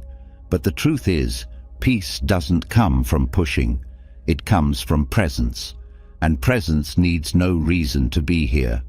Some monks spend hours arranging rocks in a garden, not for art, not for visitors, just because the moment called for it, and when it's done, they may sweep it away. That gesture is powerful, not because it accomplishes anything, but because it's done with full attention and no clinging. That's sacred uselessness. The freedom to act without calculation, the freedom to create without attachment, the freedom to be without performance. Letting go of usefulness doesn't mean you stop engaging with life. It means you stop turning life into a ladder. You stop relating to yourself as a project. You stop needing every experience to be a means to something else. You allow what's here to be enough, even if it doesn't lead anywhere. And paradoxically, this leads to more peace than any goal ever could. Because goals by nature postpone peace. They say, "I'll be okay when," "I'll rest after," "I'll feel worthy once." But presence says, this is already it. No upgrades required, no improvements needed. Not because you've given up, but because you've seen through the lie that your life must constantly be improved to be valuable. This doesn't mean you can't have aspirations, but it means the quality of your life is no longer measured by progress. It's measured by presence, by the depth of your attention, by the softness of your heart, by the way you meet this moment without rushing past it. And this changes everything. It changes how you relate to work, to relationships, to your own thoughts. You stop multitasking. You stop splitting your focus. You begin to bring your full self into simple moments, not because they'll pay off, but because they're alive. This turns walking into a form of prayer. This turns washing dishes into a sacred act. This turns a silent afternoon into a gift instead of a waste. The mind will resist. It will say, "You're falling behind. You're not growing. You're not being productive." But those thoughts are habits, not truth. You can meet them gently, without believing them. You can smile and return to your breath. Return to the feel of the wind, the weight of your body, the quiet of this second. And that returning is the real practice, not to build something, but to stop needing to build anything at all. And here's the secret. When you stop trying to be useful, you often become more available, more authentic, more generous, because you're no longer serving your image. You're no longer giving to get something. You're just present. And in that presence, others feel safe. They feel seen. They feel your depth, not as a performance, but as a presence that doesn't need to prove itself. This is why some of the most impactful people don't seem to be trying. They're not pushing. They're not posturing. They're just fully there. And that fullness is enough. That quiet availability becomes medicine to those who are still trapped in striving. You don't need to tell them anything. Your way of being speaks louder than your words ever could. The practice of sacred uselessness is also deeply healing, because it lets the nervous system rest. It tells the body, you don't have to be on alert. You're allowed to just exist. And in that rest, the body softens, the breath deepens, the heart opens, and healing happens, not because you tried to make it happen, but because you stopped interfering. You're not a machine, you're not a business, you're not a list of goals. You're a field of awareness, a wave of consciousness, a moment of life that doesn't need to be packaged or improved. And the more you live from that truth, the more joy begins to rise, quietly, gently, naturally, not because you earned it, but because you finally allowed it. This joy has no reason. It's not about something. It doesn't point to the future. It's just here, like sunlight on your skin, like breath in your lungs, like silence that doesn't need to be filled. So now, after all the striving, all the letting go, all the peeling back of layers, you arrive here, not as someone who has figured it all out, but as someone who no longer needs to. You don't need your life to be useful. You don't need your presence to be justified. You don't need your being to have a purpose. You're allowed to simply be. And in that being, without a reason, without a plan, without a goal, you touch the deepest truth of all, that nothing needs to happen, that everything is already full, that the space between doing is where the real freedom lives. And from this place of presence with no agenda, we now begin to uncover something else that has shaped your restlessness all along. Not just your drive for purpose, but your deep attachment to what comes next, to the future, to the story ahead. Because even when everything seems calm, there's still the pull of hope. And in this next step, we look closely at how even hope can keep you from peace.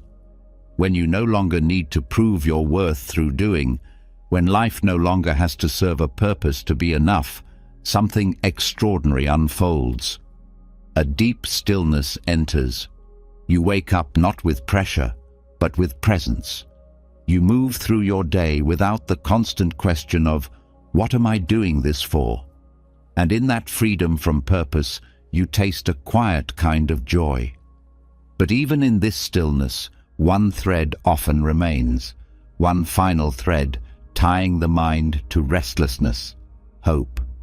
Not the hope that lifts in moments of despair, but the subtle, constant leaning toward the future, a pull toward something better, different, later, a mental reaching that seems innocent, but underneath it carries the weight of dissatisfaction with what is.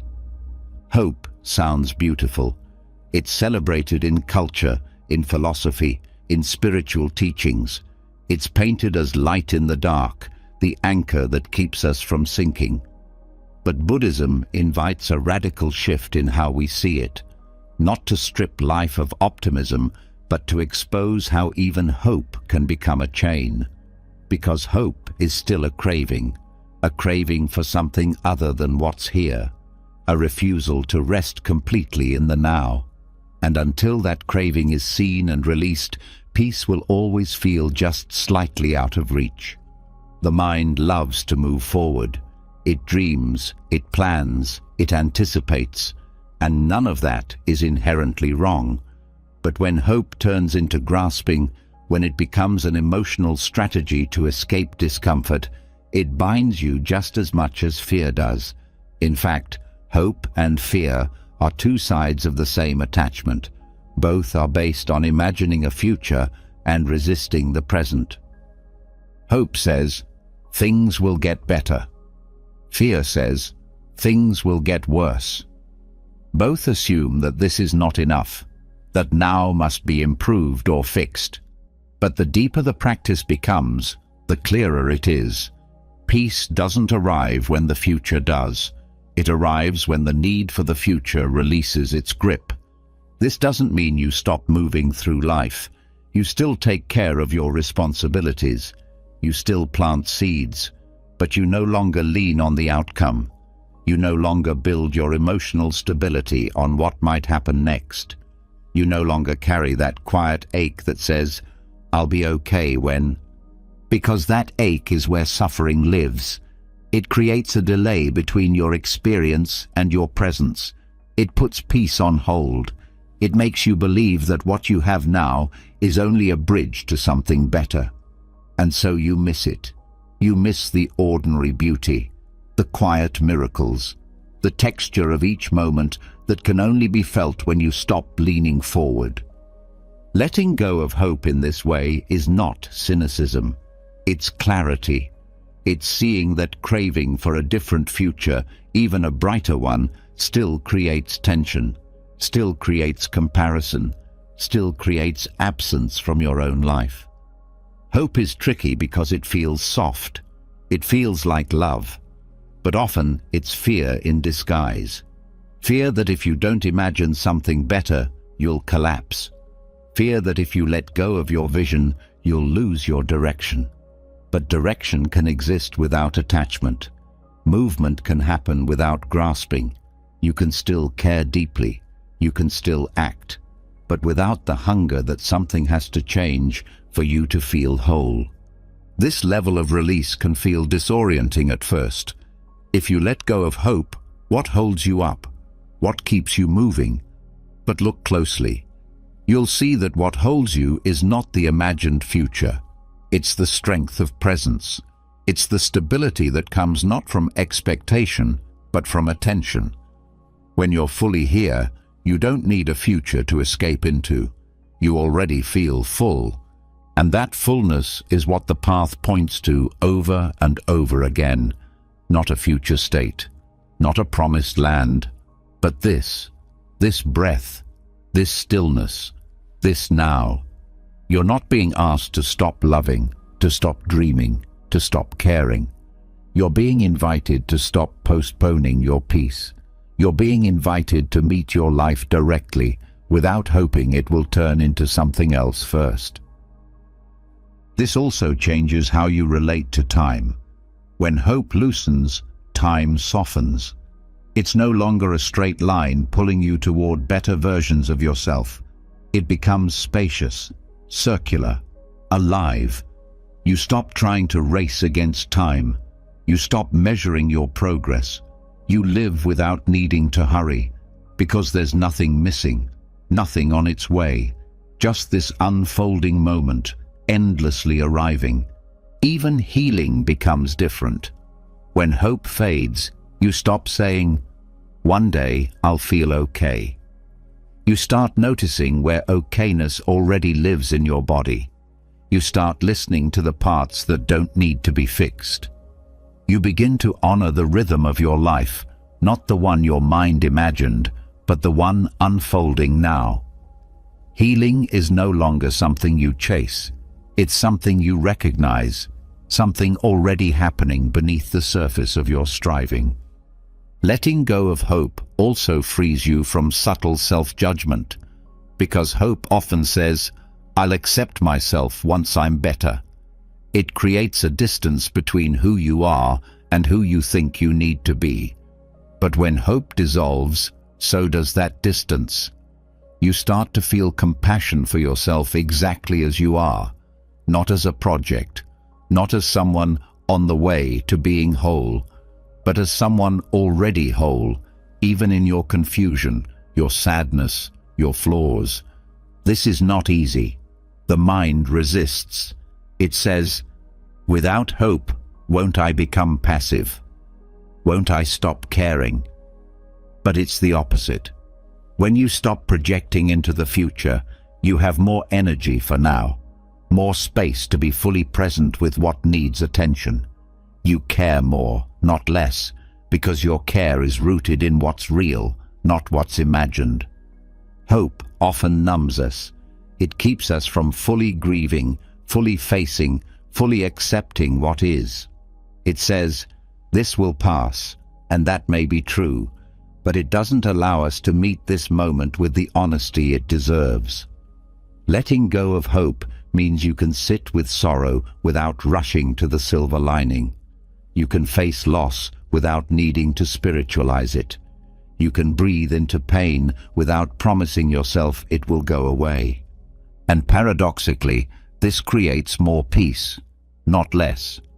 Because peace isn't the absence of difficulty, it's the absence of resistance. When you stop needing the next thing to fix this one, you can finally rest. This kind of rest is radical. It breaks the cycle of postponement. It removes the pressure from your chest. It makes space for joy, not because something wonderful is coming, but because something simple is already here. The sound of the wind, the warmth of your breath, the way light touches the wall. None of it needs to promise a better future to be sacred. You're not being asked to give up your vision. You're being asked to stop making your peace depend on it. You're not being asked to stop caring about the future. You're being asked to stop needing it to be different than now, because clinging to what might be is what keeps you from what already is. Hope says, "I'll be free when." The path says, "Freedom is already here, underneath the when." So you let the clinging loosen. You let the story soften. You let the imagined future dissolve, breath by breath. And what remains is not despair, it's stillness. What remains is not emptiness, but intimacy with life as it is. And now, from this place of intimacy, with nothing left to chase, nothing left to become, we begin to listen more closely, not just to thoughts or feelings, but to the space between them. A silence you may have overlooked your entire life. A silence that doesn't need fixing. A silence that points to the truth beyond the grasping mind.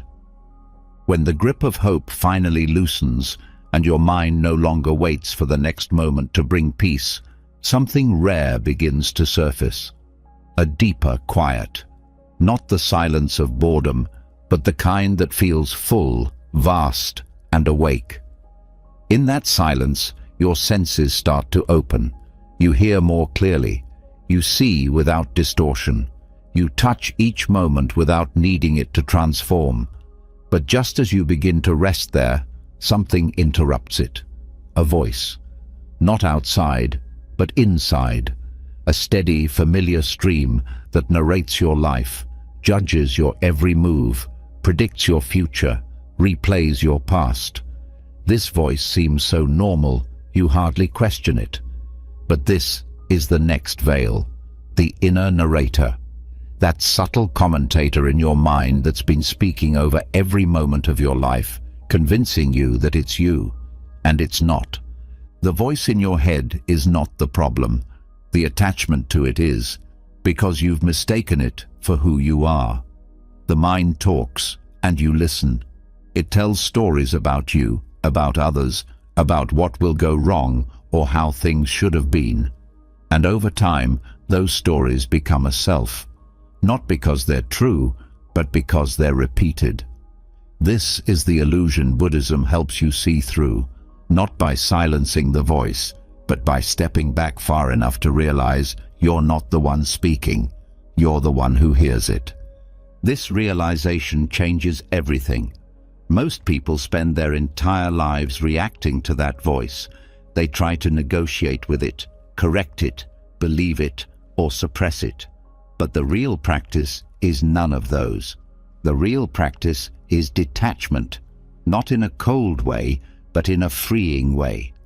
The moment you see that the voice is just a conditioned stream of thoughts, not truth, not self, not reality, you gain space, you gain choice, you gain the ability to watch without being pulled in. Vipassana, one of the most direct and powerful meditation techniques in Buddhism, is designed exactly for this. It trains you to observe, not to think, not to fix, but to witness. You sit, you breathe, you notice what arises. A thought appears. This is boring. You don't follow it. You don't argue with it. You don't try to stop it. You just see it. It comes, it passes, and you remain. And this observation begins to expose the mind's habits. You start to notice how the inner narrator isn't just talking, it's interpreting, labeling, comparing. It's creating tension out of neutral events. It's narrating your emotions instead of letting you feel them. It's commenting on silence instead of allowing you to rest in it. It's constantly pulling your attention into a mental world that feels like reality, but is actually just commentary. The danger isn't that the narrator exists. The danger is believing it.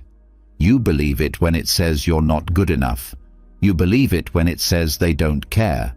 You believe it when it predicts disaster. And because you believe it, you suffer. But look closer. How many times has the narrator been wrong? How many predictions never happened? How many self-criticisms were based on old wounds, not present truth? The voice isn't evil, it's just conditioned.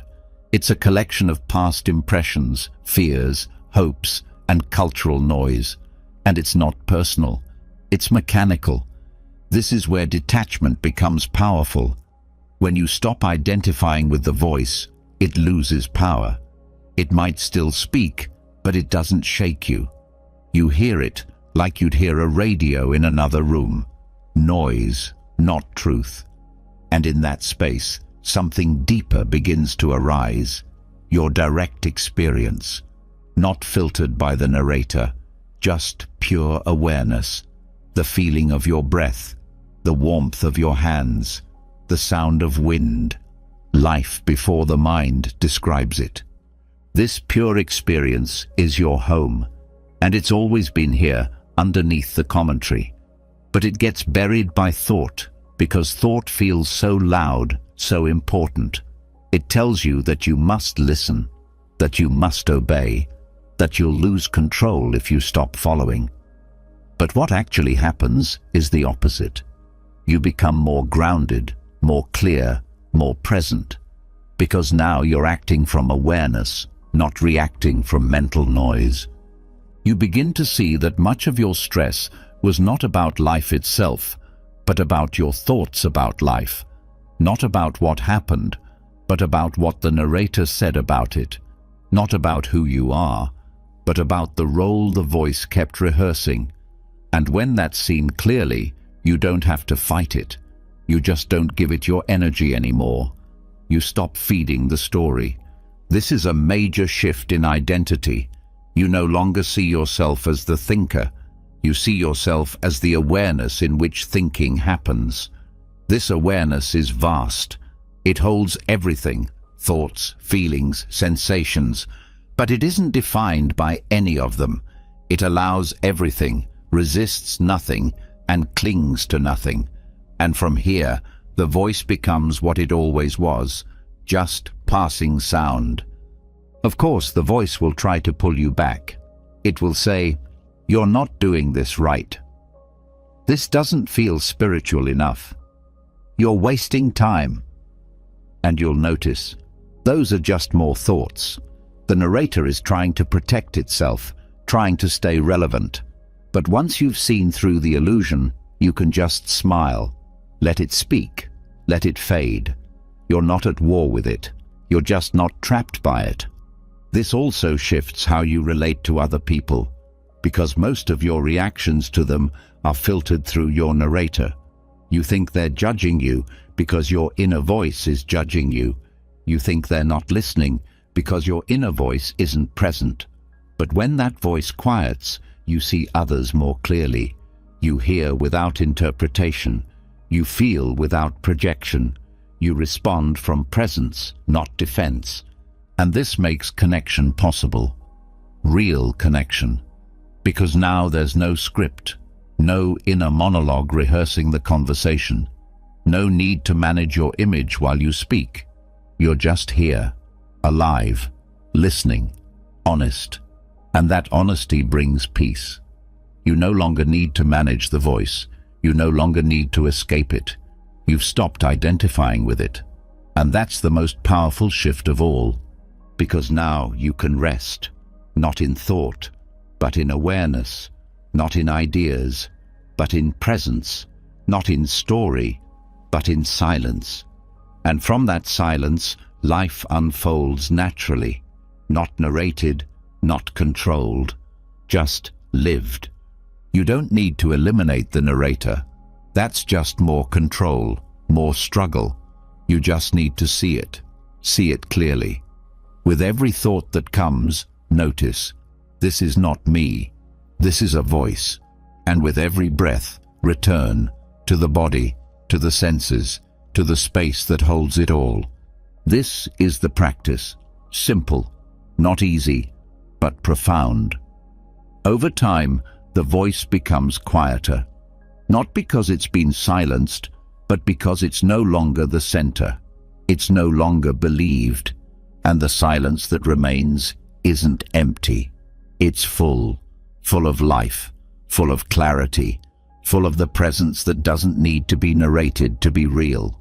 And now, from this spaciousness, from the release of the mental storyteller, you're ready to go even deeper, to explore not just what arises within thought, but what exists in the gaps between them, to rest not in what appears, but in the stillness that holds it all. Because sometimes the greatest freedom isn't found in what you know, but in the space where nothing is known. When the voice in your head loses its grip, when you no longer mistake the constant narration for your true self, you begin to feel something you may not have known for a long time: space. Not the kind of space filled with stimulation or entertainment, but the quiet, simple kind that has no drama in it. For many, this feels both liberating and unfamiliar, because beneath all the noise, the mind starts to crave something else, something new, something to break the stillness. This craving is subtle but powerful. It disguises itself as restlessness, discontent, or a need for inspiration. But underneath, it's just one more way the ego tries to stay busy. And this next layer of practice meets that craving directly, not with more novelty, but with the courage to meet the same moment again and again. This is where the Zen path opens into the most misunderstood form of freedom: monotony. Modern life feeds on the new. It's designed around stimulation, upgrades, constant change.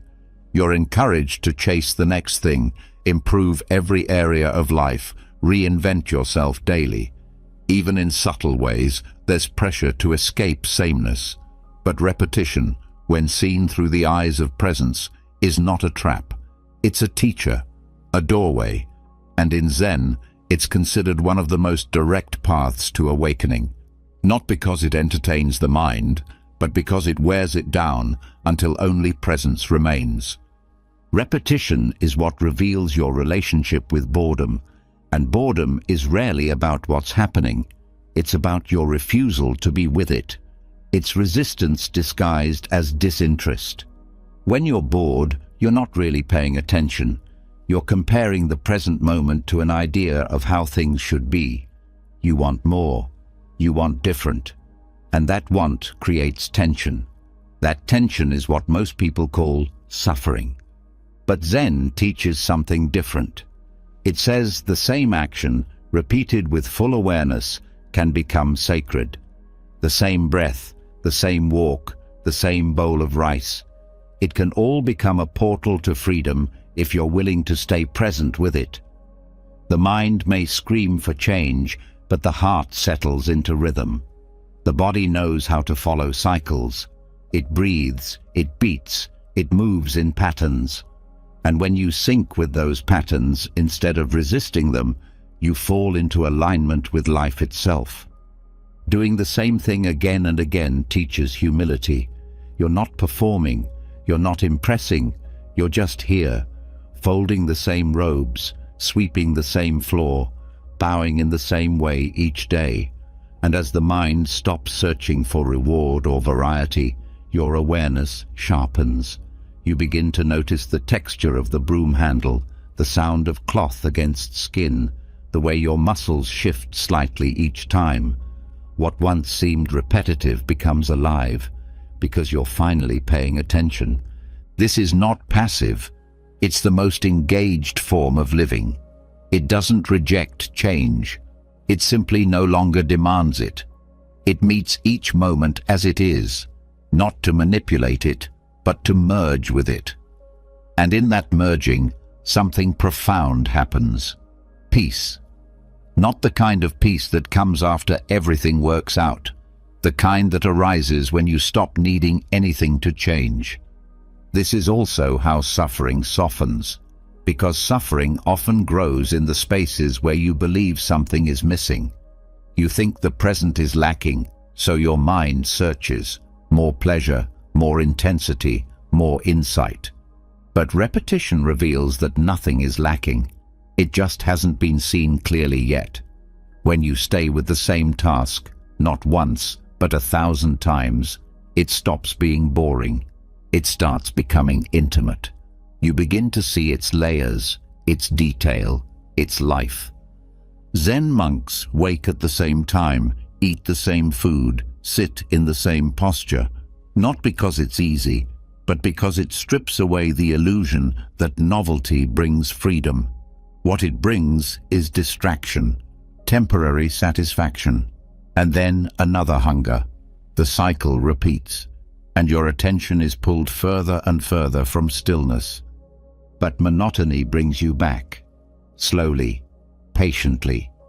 Every time you return to the breath, to the walk, to the tea, you train your mind to stop craving a different now. You train your nervous system to relax into what's here. And over time, this becomes natural, effortless, not because you forced it, but because you surrendered to it. Repetition also exposes the mind's patterns, how quickly it gets irritated, how it narrates the same judgments, how it spins stories to escape silence. When you do the same thing over and over, you can't hide. You see yourself clearly. You see your reactions, your avoidance, your restlessness. And that seeing is a gift, because once you see the pattern, you can stop feeding it. There is also something deeply grounding about repetition.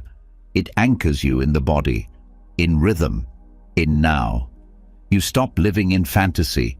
You stop floating in mental noise.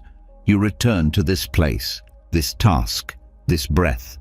And in doing so, you create stability, not through control, but through surrender. This stability is rare in a world built on upgrades, but it's what the soul craves. Not stimulation, not adrenaline, but consistency, stillness, predictability. These things aren't boring when they're lived fully. They're calming, they're nourishing, they're safe. And from that safety, joy arises.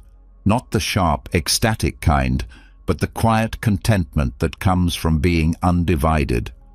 You're not split between this moment and the next. You're not waiting for something new to validate your life. You're just here, and that's enough. Even creativity begins to change. It's no longer a product of novelty. It becomes an extension of presence. You're not trying to be original. You're simply expressing the depth of what you're seeing.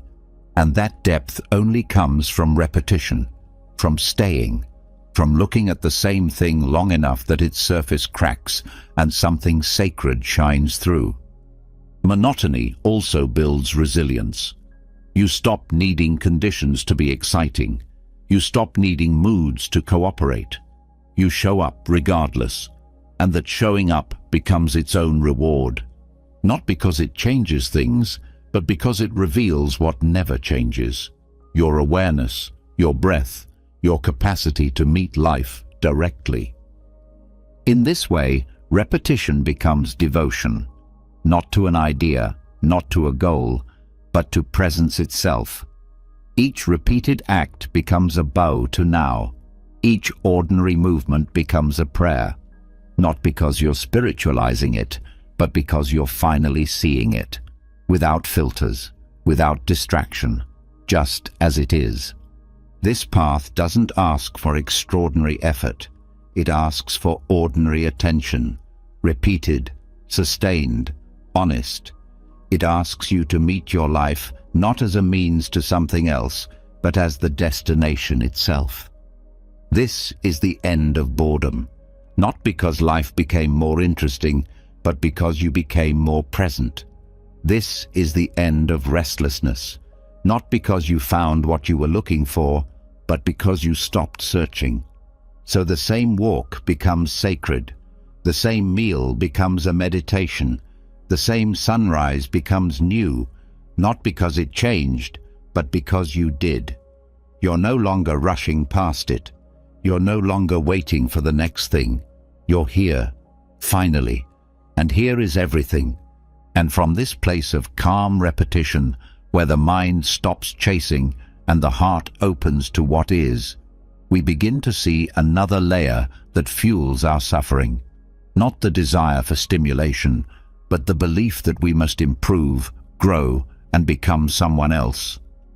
Because now we turn to the illusion of self-improvement and the surprising truth that the path to freedom isn't in becoming more, but in no longer needing to become anything at all. When life stops needing to impress you with something new, when the same walk, the same breath, the same stillness is no longer a problem, a new kind of peace begins to rise.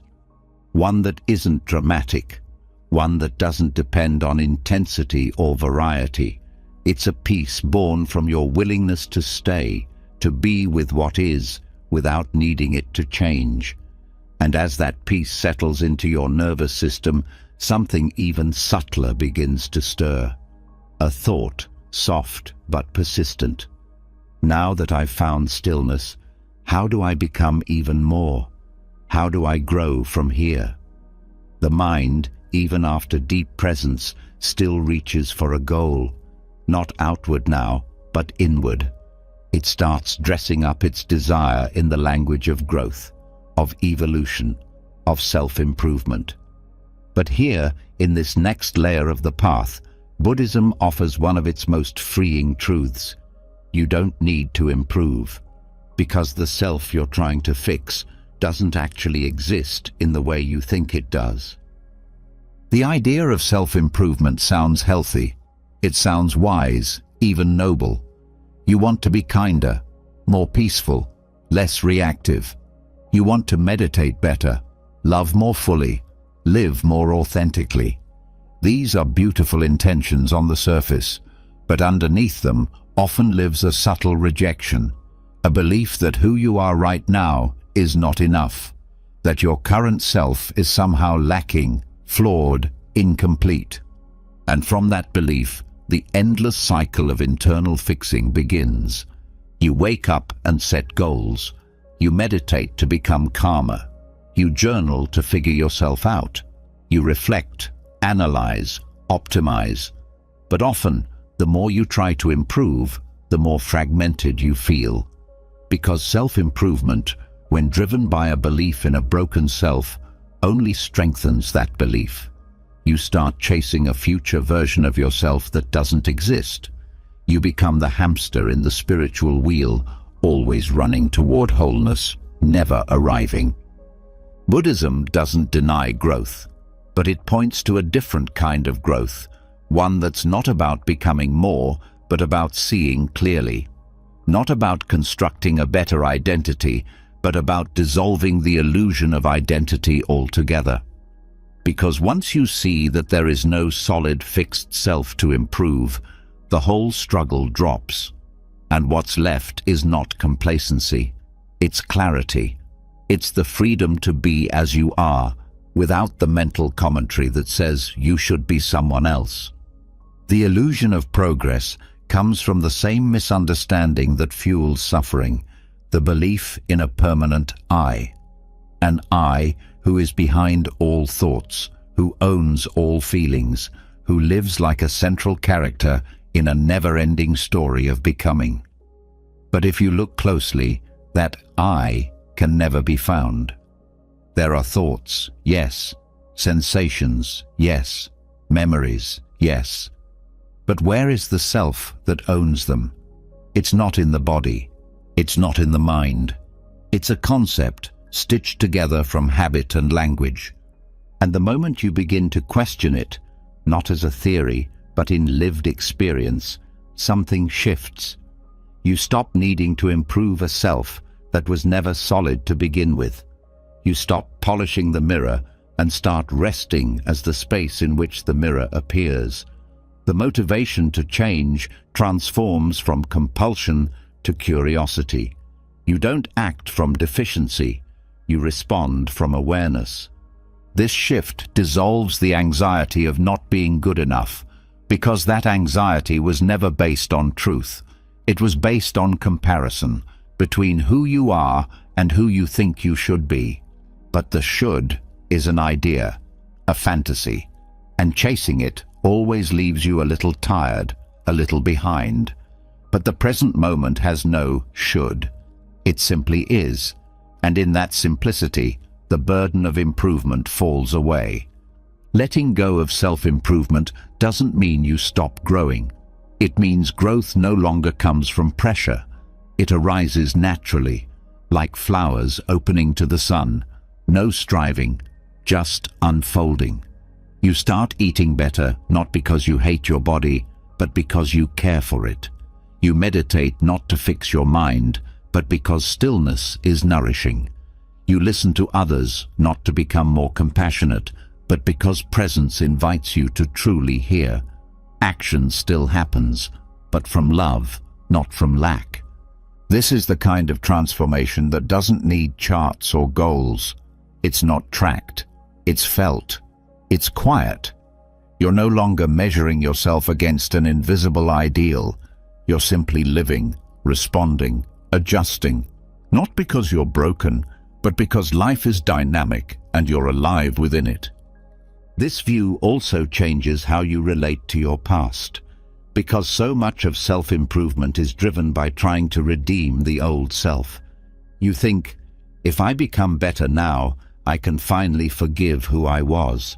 But that, too, is a trap, because the person you were wasn't solid either.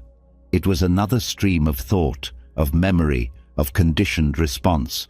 Just like now, there's nothing to redeem. There's only the present. And in this presence, even your history becomes softer, less defining, less sharp, more like a dream that no longer needs retelling. You also stop comparing yourself to others, because comparison depends on a belief in separate, fixed selves. But when that belief dissolves, so does the need to measure. You don't look at someone else's path and feel behind. You see that each expression of life is unique, arising from conditions, not from will. And your compassion deepens, not just for others, but for yourself. You stop asking, why aren't I further along? And start asking, what's here now? That question, what's here now, becomes the new compass. It replaces progress. It replaces striving. It brings you back from the illusion of becoming. Because everything you seek in your imagined future, peace, clarity, love, is already present here, waiting to be noticed.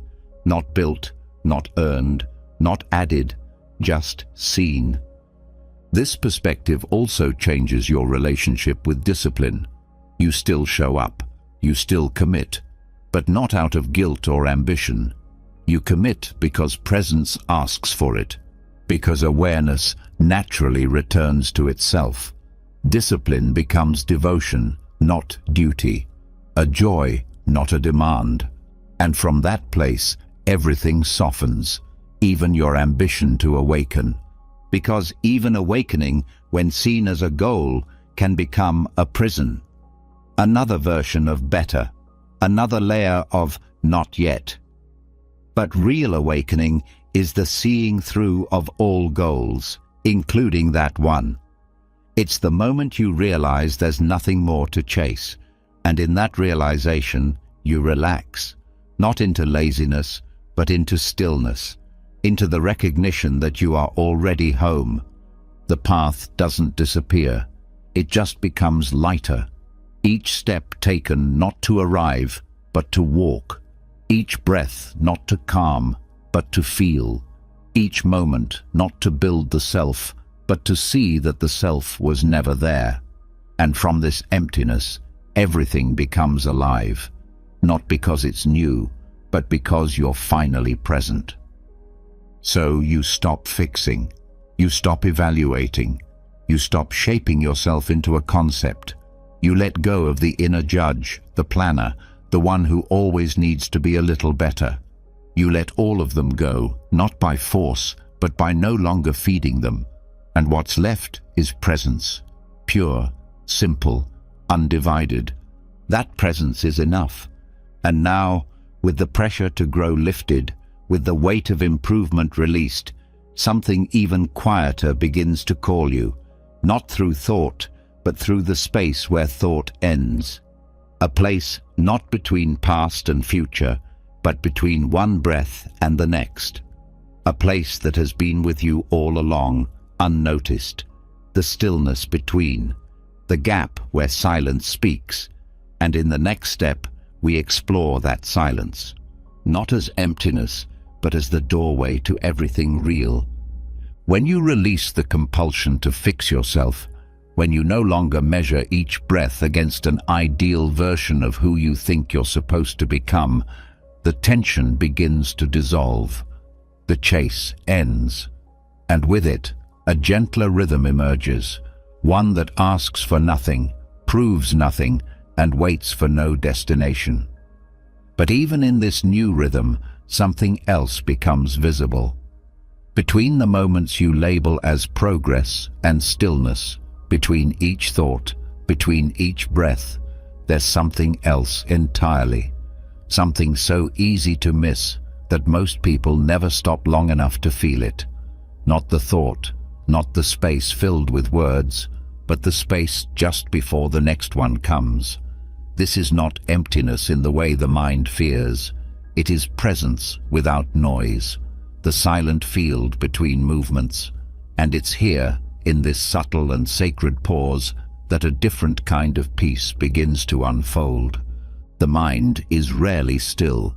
It jumps from one idea to the next, narrating, anticipating, recalling, reacting. Even when you rest, it fills the silence with commentary. But if you observe long enough, you'll notice something unexpected. Thoughts do not flow continuously.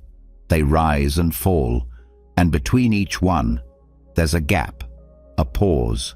It may only last a second, maybe less, but it's there. And that tiny space is the entry point to the freedom Buddhism has pointed to for centuries. Most people never look there. They're too focused on what the thoughts say. They want to fix them, replace them, upgrade them. But Buddhism invites you to look beneath them, to observe the interval, not the content. Because while thoughts are conditioned, noisy, and often reactive, the space between them is untouched. It holds no agenda. It doesn't judge. It doesn't compare. It simply is.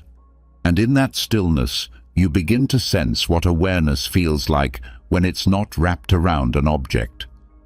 You might first notice this space during meditation. You sit. The thoughts come, as usual. Some are loud, some soft, some urgent. But if you stay still and watch, a moment arrives when nothing is happening. You're not lost in memory. You're not pulled toward the next plan. There's no story, just awareness, sitting quietly by itself.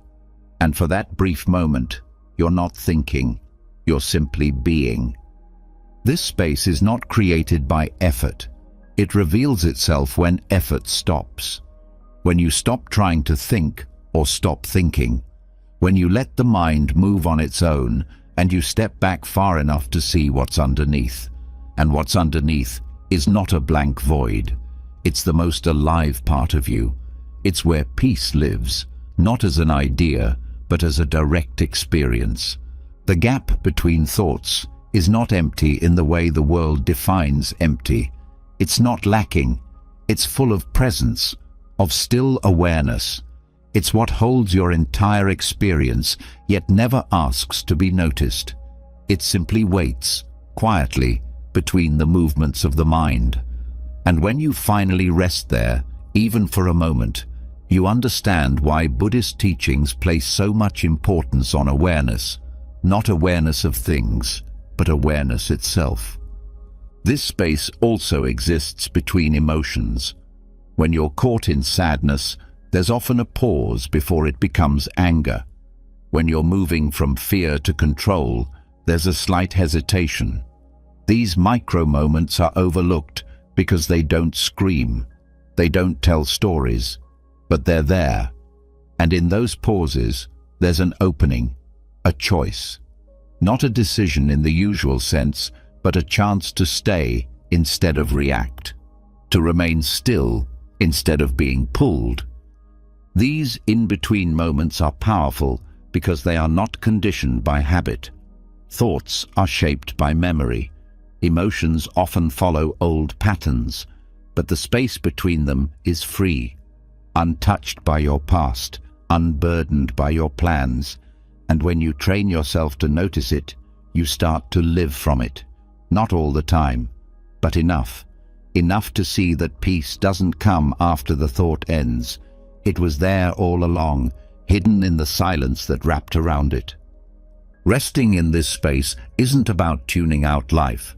It's about tuning in more deeply than thought allows. Thought filters your experience. It divides, names, judges. The gap doesn't. It just offers itself as it is, spacious, clear, undivided. And in that, you rediscover your own nature, not as a thinker or a feeler, but as awareness itself. Buddhism teaches that the root of suffering is clinging, not just to objects, but to identity, to time, to mental movement. And the space between thoughts is the one place where clinging cannot survive. There's nothing to hold, nothing to fix, nothing to become. Just this moment, unclaimed and whole. To live from that space doesn't mean abandoning your life. It means carrying silence with you, letting it anchor your speech, letting it soften your reactions, letting it inform your decisions. You don't have to name every feeling. You don't have to follow every thought. You can simply pause, even in the middle of conversation, and return to that quiet. No one else needs to know. It's an internal shift, a subtle, sacred bow to presence. In daily life, the gap is always available. Before you speak, there's a breath. Before you open a door, a stillness. Before you respond to a message, a pause. These are not empty spaces to be filled. They are invitations, not to think more, but to think less, not to do more, but to be more deeply in the doing. When you slow down enough to enter them, your entire relationship with time changes. Time feels heavy because it's filled with mental commentary. When you drop into the space between that commentary, time opens. One breath becomes enough. One step feels complete. The day slows down, not because there's less to do, but because you're no longer rushing through it in your mind.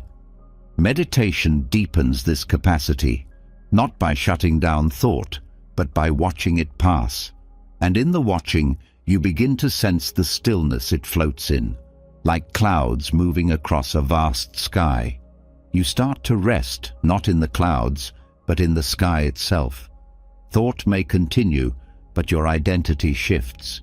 You're no longer the one thinking, you're the one watching, and eventually not even watching, just being. This space between thoughts is not separate from your life. It is your life, before it gets named, before it gets divided. It's the original silence you were born with, the stillness that was never touched by fear or craving or ambition. The more you touch it, the more you trust it, not as something to reach, but as something to return to. You don't need to create the gap, you just need to stop filling it. Let the next thought come when it's ready. Let the next word arrive without force. Let your breath move without needing to control it. And in between, rest, even for a second, even for half a second. That pause is enough to shift your entire day. As this becomes more natural, you begin to live from a quieter place, not passive, not removed, just clear, aware, noticing without clinging, responding without rushing. You don't need to explain it. You don't need to make it special. It's already sacred, because it's already here. And from that stillness, your life continues. But not in the old way. You're no longer being pushed by the next thought or pulled by the last one. You're rooted, not in ideas, but in presence. And that presence has no beginning, no end, no need. It simply holds everything softly, without effort. And now that this stillness has opened inside you, not as a technique, but as a natural state, you're ready to look at the way even morality can become another form of control. Because even goodness, when clung to, can become a burden. And in the next step, we explore what it means to let go of being good, not to become careless, but to discover a deeper, freer compassion that no longer depends on performance. When you begin to rest in the stillness between thoughts, when that quiet space becomes not just a meditation experience, but a way of living, everything starts to soften. You're no longer rushing from one idea to the next. You're not reacting from old patterns or chasing a sense of becoming. You're simply here, alert and calm in the gaps. But even in that stillness, something subtle can arise, a quiet craving, often disguised as sincerity. The need to be good, to be kind, to always say the right thing, to never make mistakes. It feels like humility, but it's often another layer of control, another identity dressed in virtue. And if you're not careful, the idea of being good can become the newest mask your ego wears. Buddhism teaches morality, but it does not teach perfectionism. It encourages compassion, non-harming, and integrity, not as rules to perform, but as natural expressions of wisdom. When morality is practiced from presence, it is fluid, nuanced, alive. But when it becomes rigid, it creates suffering. It forms an identity that is afraid of making the wrong move, afraid of being judged, afraid of not living up to a standard that was never yours to begin with. The pressure to be a good person can become just as binding as any other craving. It shows up as guilt after small mistakes, as fear of conflict, as over-apologizing, over-giving, over-correcting. It becomes a kind of spiritual anxiety, always trying to be liked, approved of, seen as kind, wise, thoughtful. But this need to perform goodness has nothing to do with real compassion. Real compassion doesn't need validation. It acts when needed, rests when needed, and allows truth to be spoken even when it's uncomfortable. Buddhist practice asks you to look beneath behavior and into intention, not just what you do, but why you're doing it. Are you being kind because it arises from love, or because you're afraid of being seen as unkind? Are you staying quiet out of wisdom or out of fear of upsetting someone's opinion of you? Are you giving your time because it feels true, or because you don't know how to say no without guilt? These questions reveal where morality becomes a cage. Letting go of being good does not mean becoming selfish. It means becoming real. It means seeing how your desire to be seen as good is often rooted in fear. Fear of disconnection, rejection, judgment. And when you no longer need to be seen in a certain light, your actions become more honest, more grounded. You stop playing roles and start responding from awareness. Sometimes the kindest act is saying no. Sometimes truth is more helpful than politeness. Sometimes silence is more powerful than pleasing words. Buddhism encourages ethical living, but not as performance. It's based on clear seeing. When you truly understand suffering, you naturally want to reduce it. Not because you're supposed to, but because you've felt it. You've sat with your own pain, and from that depth, kindness arises, not as a strategy, but as a movement of the heart. There's no scoreboard, no reputation to manage, just presence meeting life. When you let go of the pressure to be morally perfect, you make space for genuine transformation. You allow yourself to be human, to make mistakes, to learn from them without self-punishment. You no longer measure your worth by your behavior. You stop needing your goodness to be visible. You trust that integrity doesn't need to be advertised. This kind of morality is quiet. It's not dramatic. It doesn't perform. It acts when necessary and rests when it's time to let go. It doesn't avoid conflict just to keep the peace. It knows that real peace is not always pleasant, and that truth, even when it disrupts the surface, often brings deeper healing than niceness ever could. Perfectionism often confuses discipline with rigidity. It says you must never slip, never get angry, never disappoint. But in practice, discipline means returning, again and again. You will lose your temper. You will say things you regret. You will fail to meet your own standards. And that's not the problem. The suffering comes when you identify with those moments, when you turn them into evidence that you are not enough. But when morality is grounded in awareness, not ego, there's space for imperfection, for repair, for growth without shame. Many people carry deep wounds from early conditioning around goodness. They were praised for being quiet, compliant, helpful. They learned that love was conditional, that being good meant being safe. And as adults, they bring that same pattern into their spiritual lives. They try to be the perfect practitioner, the always compassionate friend, the endlessly patient parent. But underneath is fear, a belief that love depends on behavior. Buddhism helps you untangle this. It shows you that real freedom isn't about being seen as good. It's about seeing clearly, acting from wisdom, not fear. Sometimes letting go of being good means telling the truth when it's hard. It means setting boundaries, walking away, disappointing expectations. It means no longer apologizing for taking up space. This kind of letting go is not rebellion, it's release. Release from the need to be someone you're not. Release from the story that love must be earned through constant self-sacrifice. This also transforms how you see others. When you're no longer obsessed with your own moral image, you stop judging others so harshly. You see their struggles, their contradictions, their growth. You understand that no one is all good or all bad. You stop putting people into categories. You become more patient, less reactive, more curious, less rigid, because you're no longer operating from a narrow definition of worth. This perspective also allows more honesty in relationships. You stop pretending. You speak more directly.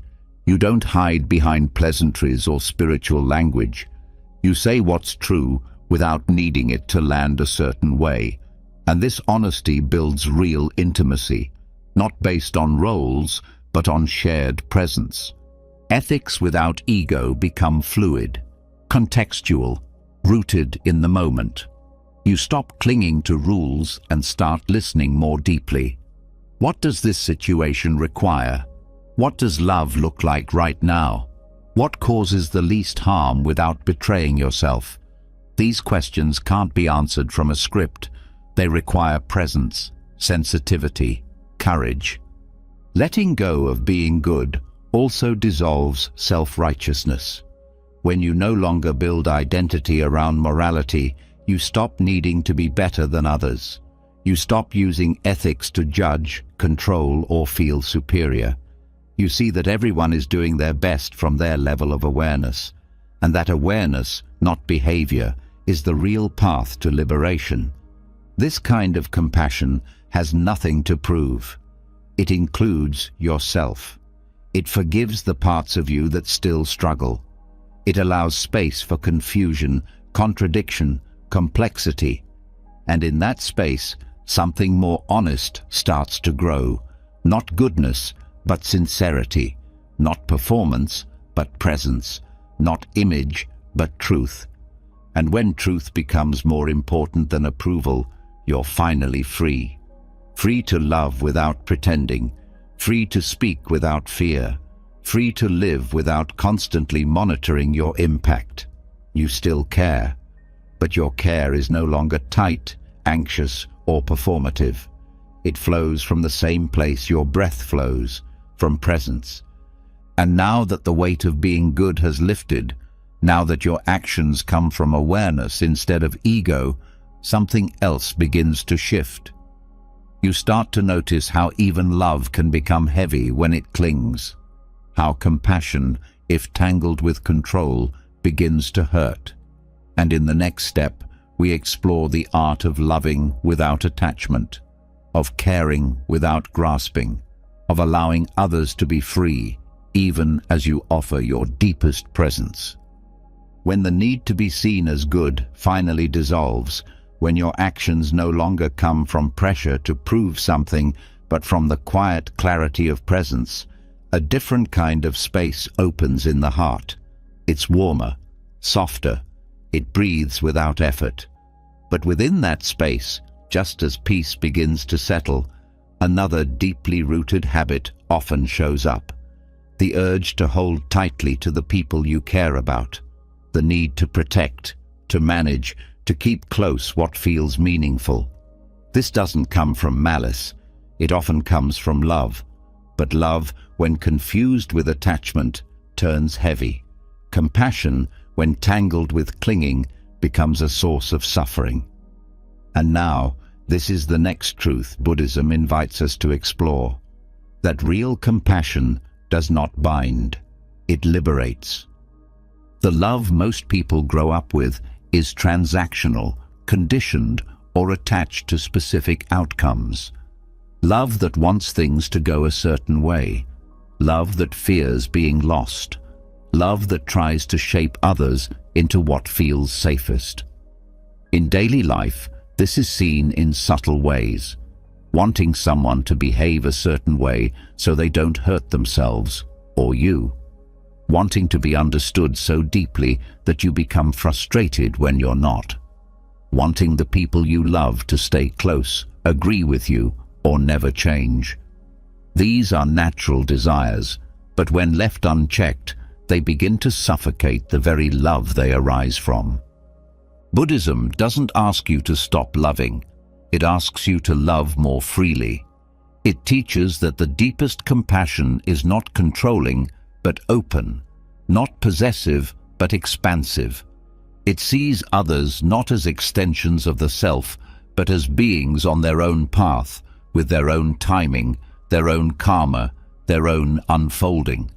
And because of that, real compassion holds loosely. It supports without smothering. It helps without needing repayment. It listens without needing to be right. This is where the practice of metta and karuna, loving kindness and compassion, become more than rituals. They become ways of being, but only if they are free from clinging. Clinging makes love conditional. It says, I care about you, but I need you to be this way. I want the best for you, but I also want control. I forgive you, but only if you learn fast enough. Real compassion removes the but. It gives space. It says, I love you, even if you never change. Letting go of clinging doesn't mean you stop caring. It means you stop trying to mold people into your idea of who they should be. You allow them the dignity of their own experience. You trust that pain can teach just as much as comfort. You support, not by saving, but by showing up, by being present without needing to fix. This kind of compassion is rare because it requires letting go of ego, even the part that feels noble. The ego that says, I know what's best for you. I'll keep you from making mistakes. I'll be the one who never lets you down. But those roles are not compassion. They are masks, and they create pressure, not peace. When you release these masks, love becomes quieter but deeper. You don't need dramatic gestures. You don't need constant affirmation. You simply care, and that care doesn't need to be seen or validated. It's enough that it flows through you. It becomes something you are, not something you do to be good or useful or safe. And when others sense this kind of love, they feel free. They feel accepted, even in their chaos. They don't feel managed, advised, or judged. They feel held, not with hands, but with presence. And that presence is what truly heals, because it creates safety without control, attention without agenda, connection without ownership. It also allows you to stay balanced. When compassion is clinging, the moment someone pulls away or behaves differently than expected, the heart contracts. You start to feel abandoned, betrayed, confused. But when compassion is open, you remain steady. You still feel pain, but you're not destroyed by it. You don't personalize their choices. You don't collapse when they change paths. You understand that love is not about holding people in place. It's about walking beside them while they move. This view of love also teaches healthy boundaries, not the kind built from fear, but from clarity. You can care deeply without sacrificing your own well-being. You can say no without guilt. You can step back without shutting down, because you're not loving from need, you're loving from awareness. Buddhism helps you see that true compassion isn't soft in the way people assume. It can be fierce, clear, even sharp when needed. It doesn't always say yes. It doesn't always agree. But it always comes from presence, from a mind that isn't trying to manipulate the future or protect an image, a mind that simply sees suffering and responds to it, not with strategies, but with sincerity. The practice here is subtle. It's about noticing when your care turns into expectation, when your support turns into pressure, when your giving comes with a quiet need for something in return. Noticing doesn't mean judging. It just means becoming honest. Honest enough to let go. Honest enough to stay with love, even when it no longer looks the way you want it to. This also helps you be more forgiving, not just of others, but of yourself. Because when love is no longer about perfection, you stop punishing yourself for getting it wrong. You learn that presence matters more than performance, that showing up again and again, even imperfectly, is more healing than saying the right thing with a closed heart. And this love, this open compassion, doesn't burn you out, because it doesn't drain you. You're not constantly trying to hold things together. You're not constantly managing people's emotions. You're not constantly protecting your image. You're simply loving, when it's easy, when it's hard, without needing anything in return. This doesn't mean you let people walk over you. It means you respond from clarity. Sometimes you walk away. Sometimes you stay. But either way, your decisions are clean. They're not based on guilt or fear or identity. They come from stillness. And from that stillness, love flows naturally. It touches everything you do, not as a performance, but as an undercurrent. You speak more kindly, not because you're trying to be good, but because harshness feels out of alignment. You give more freely, not because you're performing generosity, but because holding back no longer makes sense. You also become more resilient in heartbreak, because when you don't cling, you can grieve without collapsing.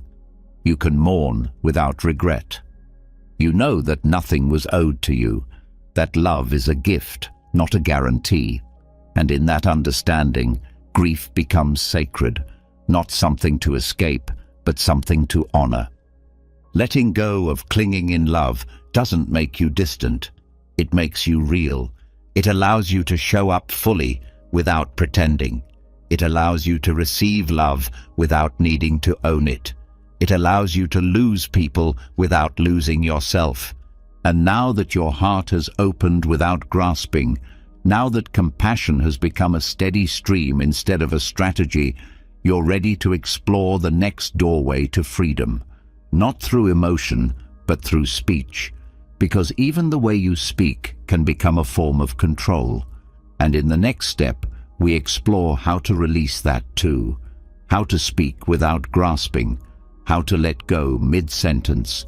How to use your words not to manage outcomes, but to deepen your presence. When love is no longer about control, when compassion flows freely without needing to shape others or preserve your image, your presence becomes softer, more honest. You begin to show up as you are, not as who you think you need to be. But even in that honesty, another layer often hides. It's woven into your words, shaped in tone, carried in pauses. The need to influence, protect, or prove something through speech. It's subtle. You may speak gently, with all the right words, but somewhere inside your sentences lives a desire to steer the moment, to direct someone's reaction, to be understood, validated, accepted. This is where speech becomes another form of clinging, and this next step is about seeing through that, letting go, not after the conversation, not days later, but in real time, mid-sentence, as a living practice of non-attachment. Speech is rarely neutral. Most of what is said carries an intention, often hidden even from ourselves. We explain to defend. We talk to be liked. We fill silence to avoid discomfort. We ask questions hoping for answers we've already imagined. We compliment expecting warmth. We apologize so the other will let go. Even small phrases often come with big expectations. And while none of this makes you wrong, it reveals how deeply speech is tied to ego. Not just the words you use, but why you use them. In Buddhist teachings, right speech is one of the fundamental elements of the Eightfold Path. Not because it's about being polite or proper, but because the way you speak shows where your mind is attached. When you speak with control in your voice, there's clinging underneath. When you speak with urgency, there's often fear. When you speak with sugar-coated kindness, there's sometimes a subtle manipulation. The path asks you to listen for these things, not in others, but in yourself. One of the most profound practices is to become aware of your speech, not just after you've spoken, but while the words are forming. Mid-sentence, you notice a tension, a motive. You are about to explain something to avoid being misunderstood, and suddenly you see it's not needed. You let the sentence fade. You smile instead. Or you were telling a story to make a point, and you realize halfway through that you're just seeking praise. So you stop, or you soften. You release the hook, not because silence is better, but because you're no longer using speech to grasp at control. This kind of letting go isn't dramatic. No one else may even notice. But inside, something shifts. Your words begin to serve the moment, not your identity. Your speech becomes cleaner, freer, less entangled.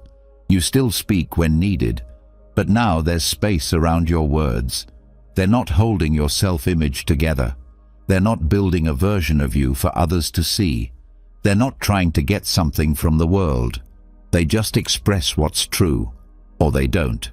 And in that gap, where you once pushed, there's peace. Letting go mid-sentence teaches you humility. You learn to leave things unsaid, not because you're hiding, but because not everything needs to be managed. You don't have to correct every misunderstanding. You don't have to defend your choice. You don't have to explain yourself every time you feel uncertain. You begin to feel the pull to speak, and you pause. You feel the rising of a joke meant to make things easier, and you let it go. Not to withhold, but to return to presence. And the most surprising thing happens when you do this. Conversations become more honest. Not because you're saying more, but because you're saying less from ego. There's less performance, less posturing, less commentary. You're not trying to control how you're seen. You're simply responding from the moment. Your presence speaks louder than your words, and your silence begins to hold more truth than any explanation could. This doesn't mean you speak less overall. It means you speak from a different place, from grounded awareness, not from anxious reactivity, from clarity, not performance. Sometimes the most loving thing you can say is, "I don't know." Sometimes the most compassionate thing is silence. Sometimes not finishing the sentence is exactly what the moment needs. This kind of awareness takes practice. It begins by watching your speech after the fact. You notice when you talked too much, when you interrupted, when you exaggerated. You don't judge yourself, you just notice. Then, with time, you begin to catch it as it happens.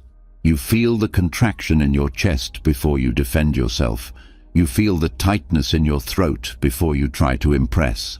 And eventually, the gap between urge and action widens. You have space, and in that space, you find freedom. You stop needing to explain away your discomfort. You stop using words to manage other people's emotions. You allow pauses to stay pauses. You let others have their experience, even if it includes misunderstanding or discomfort. You trust that clarity doesn't need to be forced. It arises when both people are ready, and until then, your presence is enough. This practice also shifts your listening, because when you no longer speak to control, you listen without preparing your response. You stop waiting for your turn to speak. You let the other person finish, even if they're wrong about you. You hear more, not just the words, but what's underneath. And this deep listening becomes another form of letting go. You no longer need to be the center. You no longer need to correct every detail. You simply stay open. Letting go mid-sentence is not about withdrawal. It's not about becoming cold or indifferent. It's about trust. Trusting that you are safe without managing every moment. Trusting that you can be misunderstood and still whole. Trusting that your worth does not come from being right or impressive or smooth. It comes from presence. And when your speech no longer comes from the need to control, it becomes a gift. People feel safer with you, not because you always say the right thing, but because they feel no pressure to be anything other than they are. You're not trying to fix them or win them over. You're just present, and that presence is healing. This practice also changes how you speak to yourself. The inner voice becomes softer. The inner dialogue becomes simpler. You no longer need to narrate every moment or justify every choice. You rest more in silence.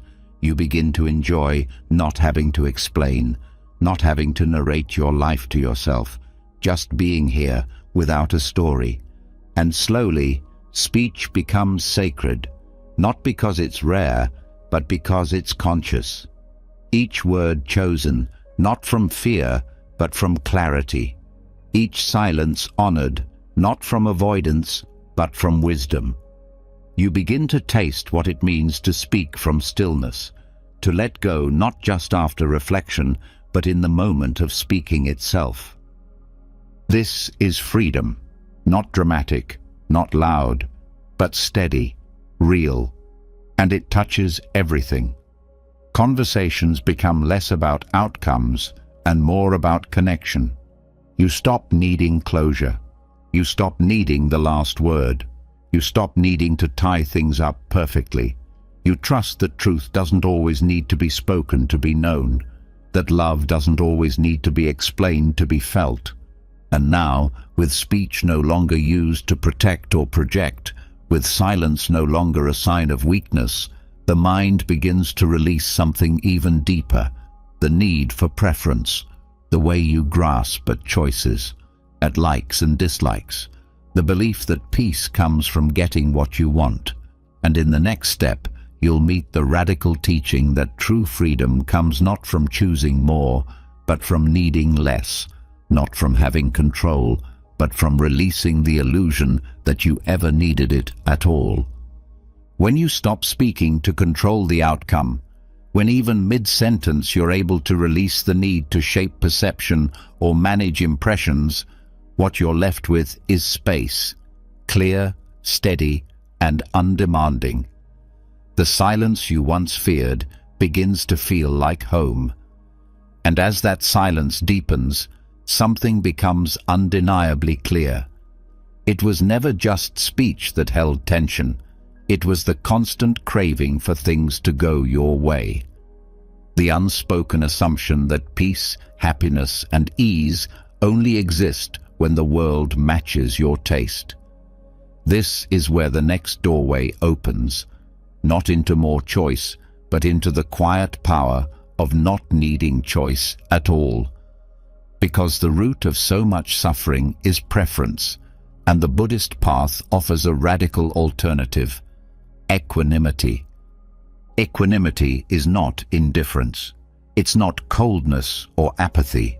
It's not the passive resignation that comes from giving up. It's presence that no longer clings. It's awareness that can hold both joy and pain without being thrown off balance. It's the steady heart that remains open, not because everything is easy, but because it no longer insists that everything should be.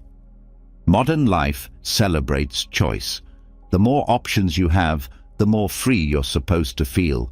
But for many, more choice creates more anxiety, decision fatigue, regret, comparison. The mind becomes overwhelmed with scenarios, trying to pick the perfect outcome, fearful of missing out or making the wrong move. Buddhism offers a different view.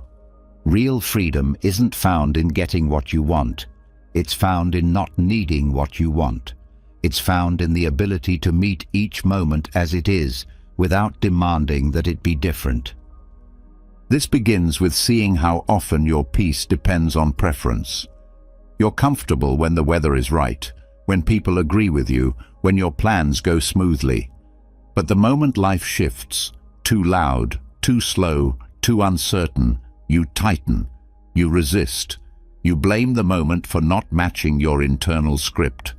But that script is optional. It's not reality. It's a habit, a reflex, a quiet belief that only certain conditions are worthy of your peace. Letting go of preference is not the same as having no taste. You can still enjoy things. You can still appreciate beauty, comfort, kindness. But the difference is, you're no longer bound to them. You no longer fall apart when they're absent. You don't withhold your peace until the world cooperates. You move through life with openness, not with conditions. This shift changes everything. Traffic isn't pleasant, but it no longer steals your presence. Delays are inconvenient, but they don't steal your calm. Criticism doesn't feel good, but it doesn't shake your center. Because you've stopped believing that life owes you constant agreement. You've stopped measuring reality by how well it fits your taste. This is the heart of equanimity, not the absence of pain, but the absence of resistance. It's when joy doesn't inflate you and sorrow doesn't shatter you. It's when praise doesn't trap you and blame doesn't define you. You stay steady, not because you're detached, but because you're free. This freedom starts small. You notice the minor irritations, the wrong temperature, the wrong seat, the noise, the weight, and instead of tightening, you soften. You breathe. You let go of the urge to fix the moment. You practice being okay, not because the conditions are ideal, but because you've stopped making your okayness dependent on conditions. Equanimity doesn't mean you don't care. It means your caring is deeper, less reactive, less fragile. You can stay present in someone else's pain without drowning in it. You can offer help without demanding an outcome. You can love without needing to possess, because your heart is no longer swinging between clinging and rejecting. It's rooted in something steadier than emotion. It's rooted in awareness. And awareness is naturally equanimous. It doesn't prefer one thought over another. It doesn't cling to one emotion and reject the next. It simply holds what arises without grasping. When you rest in awareness, equanimity begins to unfold, not as a mood, but as a state of being. Not something you try to feel, but something you learn to trust. One of the ways to strengthen this trust is through reflection. Look at your history. How many moments were ruined because they didn't meet your expectation? How many relationships suffered because you needed someone to be different? How many days were wasted trying to force the world to match your plan? And how often, once the moment passed, did you see that your resistance caused more suffering than the situation itself? The practice is not to eliminate desire. It's to hold desire lightly, to want without needing, to prefer without demanding, to act without attachment. This is the middle way, not passive, not grasping, just steady. And yes, you will forget. You will tighten again. You will react. But now, instead of collapsing, you return. You return to the breath, to the body, to the awareness that sees without judging. You remember that you don't have to believe your preference, that peace isn't on the other side of a perfect moment. It's available now, in your willingness to stop resisting what is. This kind of peace doesn't shout. It doesn't sparkle. It just settles. It anchors you. It gives you back your energy.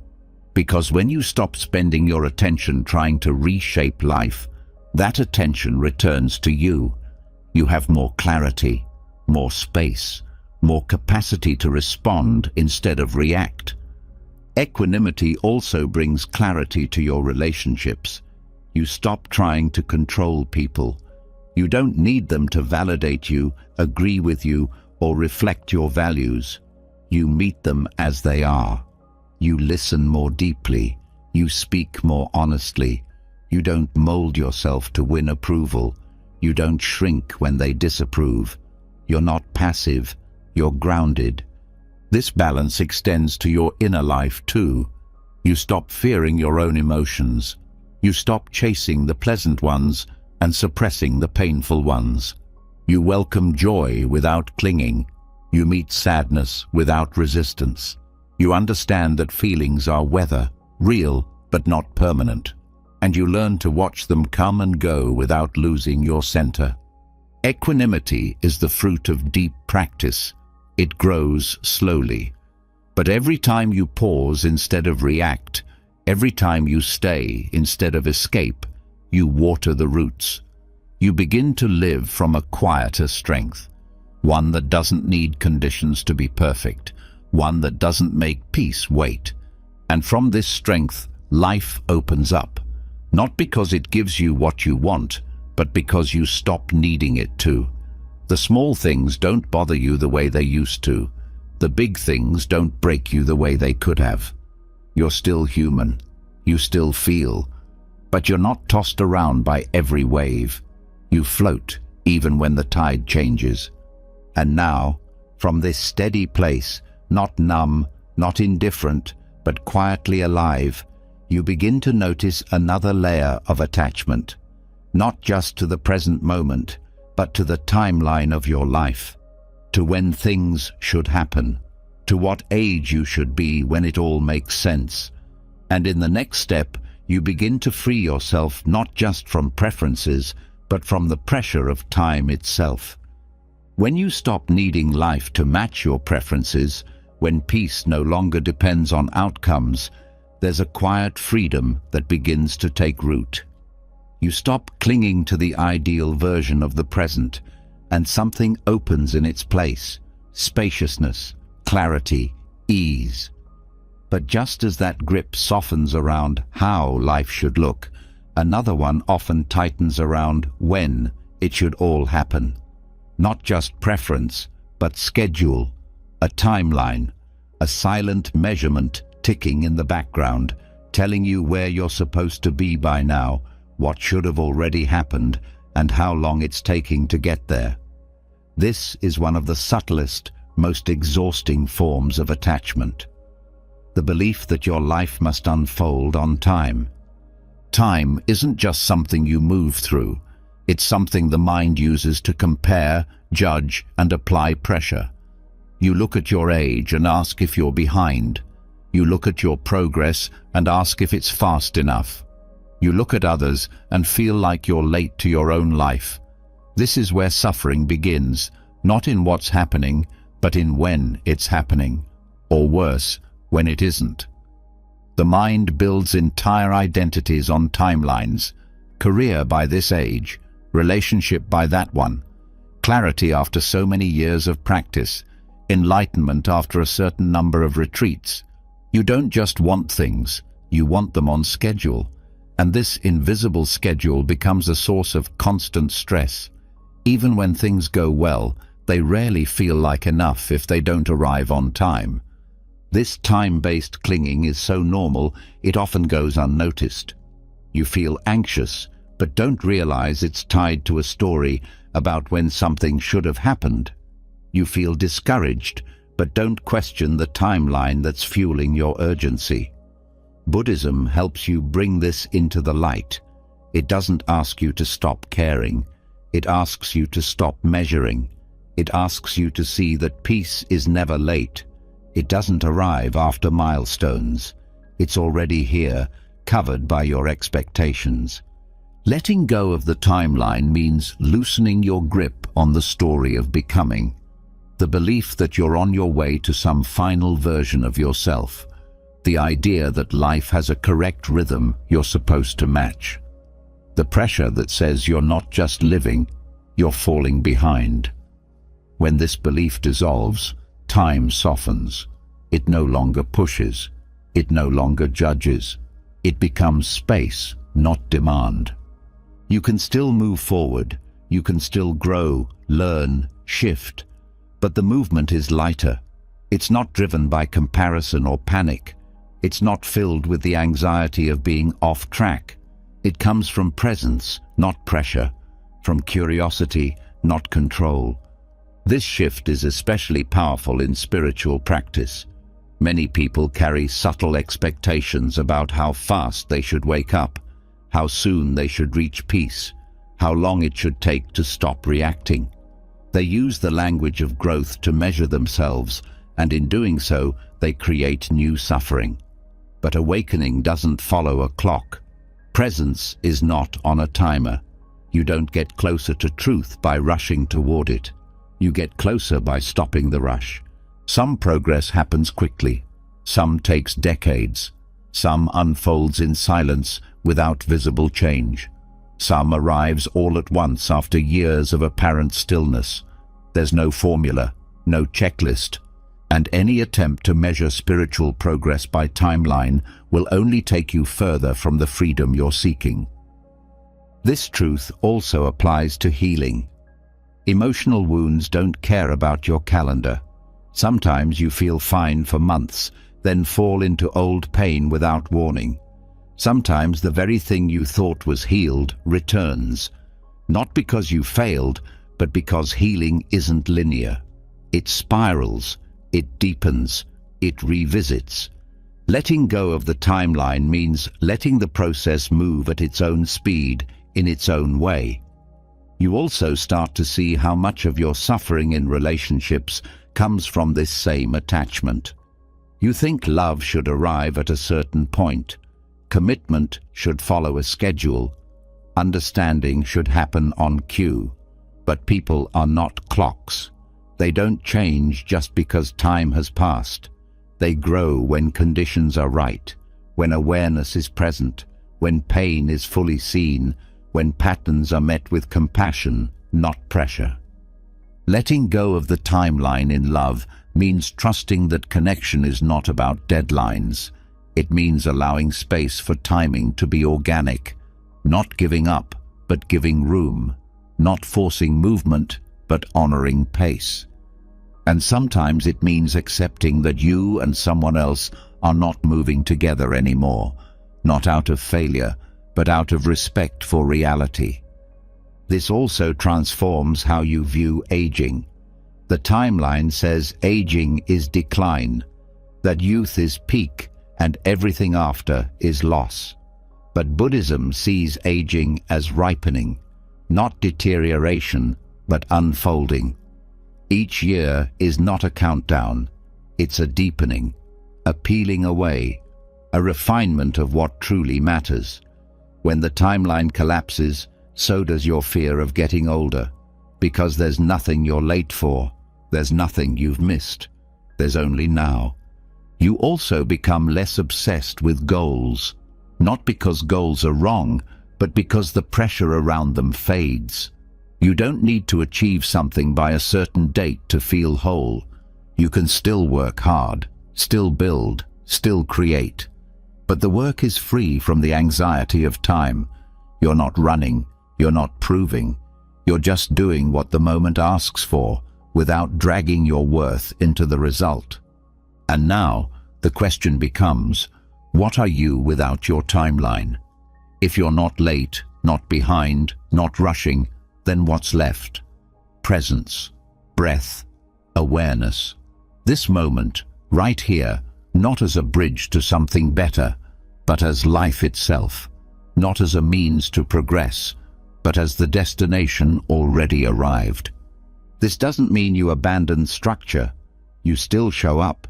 You still meet deadlines, keep promises, plan wisely. But none of it defines you. You're not trapped in it. You're not waiting for the future to rescue you from the discomfort of now. You've stopped using time to delay your peace. This is the collapse, not of time as a concept, but of time as a weapon against yourself. When you stop measuring, stop comparing, stop rushing, you start to see clearly. And what you see is this: peace is not later. Healing is not waiting. Awakening is not a distant peak. Everything you were hoping would come in time is already here, in the space that opens when you stop demanding that life move faster. From here, you begin to walk with ease. Not because everything is easy, but because you're no longer dragging the weight of when. You meet people without needing them to be on your schedule. You meet your emotions without checking how long they've lasted. You meet your practice without wondering how close you are to the goal. You're not in a hurry because you've realized there is nowhere else to be but here. And now, from this timeless awareness, with the schedule dropped and the striving dissolved, a new kind of letting go is possible. Not just of milestones, but of closure itself. Because sometimes things don't resolve. Sometimes stories don't end cleanly. And in the next step, you'll learn what it means to let go without understanding, to release the past without needing it to make sense, and to find peace in the space where no answers come. When the grip of time falls away, when the pressure to arrive, achieve, and align with an imagined schedule dissolves, you're left with something rare: peace without conditions. You stop asking how long something will take. You stop needing your life to reach milestones to feel valid. You stop running. And in that stillness, something else reveals itself. A quieter, deeper kind of discomfort. The kind that doesn't come from delay, but from lack of closure. The wound that hasn't been explained. The relationship that ended without answers. The apology that never came. The moment that left a question behind and never circled back. Letting go of time is one thing. Letting go without understanding is another. But this is where Buddhist practice deepens. It teaches not just how to be present, but how to let go of what will never make sense. Closure is often mistaken for healing. You want the story to end neatly, to wrap itself in logic, to deliver clarity. You want to know why they left, why it happened that way, why the pain had to come. You want to be able to label it and file it away so you can move forward cleanly. But life rarely gives you that gift. Some doors never close. Some conversations never happen. Some people vanish without explanation. Some pain remains unanswered. And Buddhism offers a radical invitation in those moments, not to fix it, not to finalize it, but to let it be unfinished. The mind wants resolution. It believes peace can only come once the loop is closed. So it replays the moment. It analyzes the silence. It tries to build a story that makes the ending feel complete. This searching becomes its own form of suffering, not because clarity is wrong, but because needing it becomes another chain. The truth is, some things don't resolve because they were never supposed to, not because you did something wrong, but because not all stories fit into language. Some lessons arrive without words. Some growth comes from silence. Letting go without closure begins with recognizing that understanding is not required for healing. The absence of answers does not block peace. It only blocks the ego's version of peace. Real peace comes from being willing to live with the question, to stop waiting for someone to explain, validate, or confirm your experience, to hold space for confusion without demanding clarity. This is not resignation. It's maturity. It's the willingness to stop asking life to complete your narratives. There is beauty in the unresolved, but only when you stop trying to control it. You don't need to know why it ended. You don't need to know what they were thinking. You don't need to have the final word. You don't even need to understand your own emotions fully. The practice is presence, not perfection. You breathe into the ache. You sit with the unknown. And slowly, the need to label, to resolve, to close, it fades. Not because you've answered the question, but because the question no longer defines you. This also means you stop chasing justice in the way the ego wants it. You stop needing the scales to balance perfectly. You stop needing someone to suffer for the harm they caused. Not because justice doesn't matter, but because clinging to it steals your freedom. Buddhism doesn't deny pain. It doesn't pretend injustice is fair, but it shows you how to free yourself from needing the past to fix itself. You reclaim your energy from the courtroom in your head. You stop waiting for the verdict. You start living now.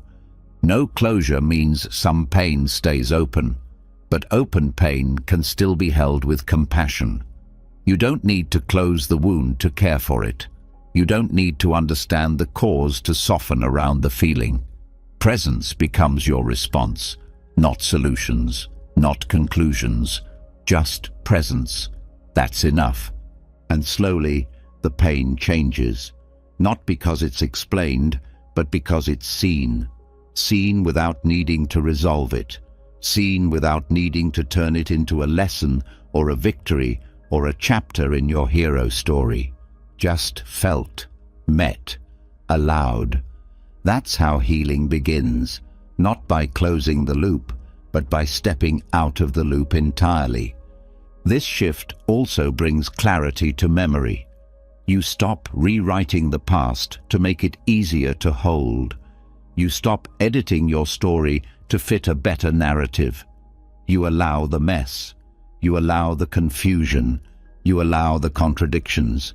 You stop needing everything to mean something, not because meaning is useless, but because peace doesn't depend on it. This also transforms how you treat others. You stop pressing people for closure. You stop demanding explanations they may not be ready or able to give.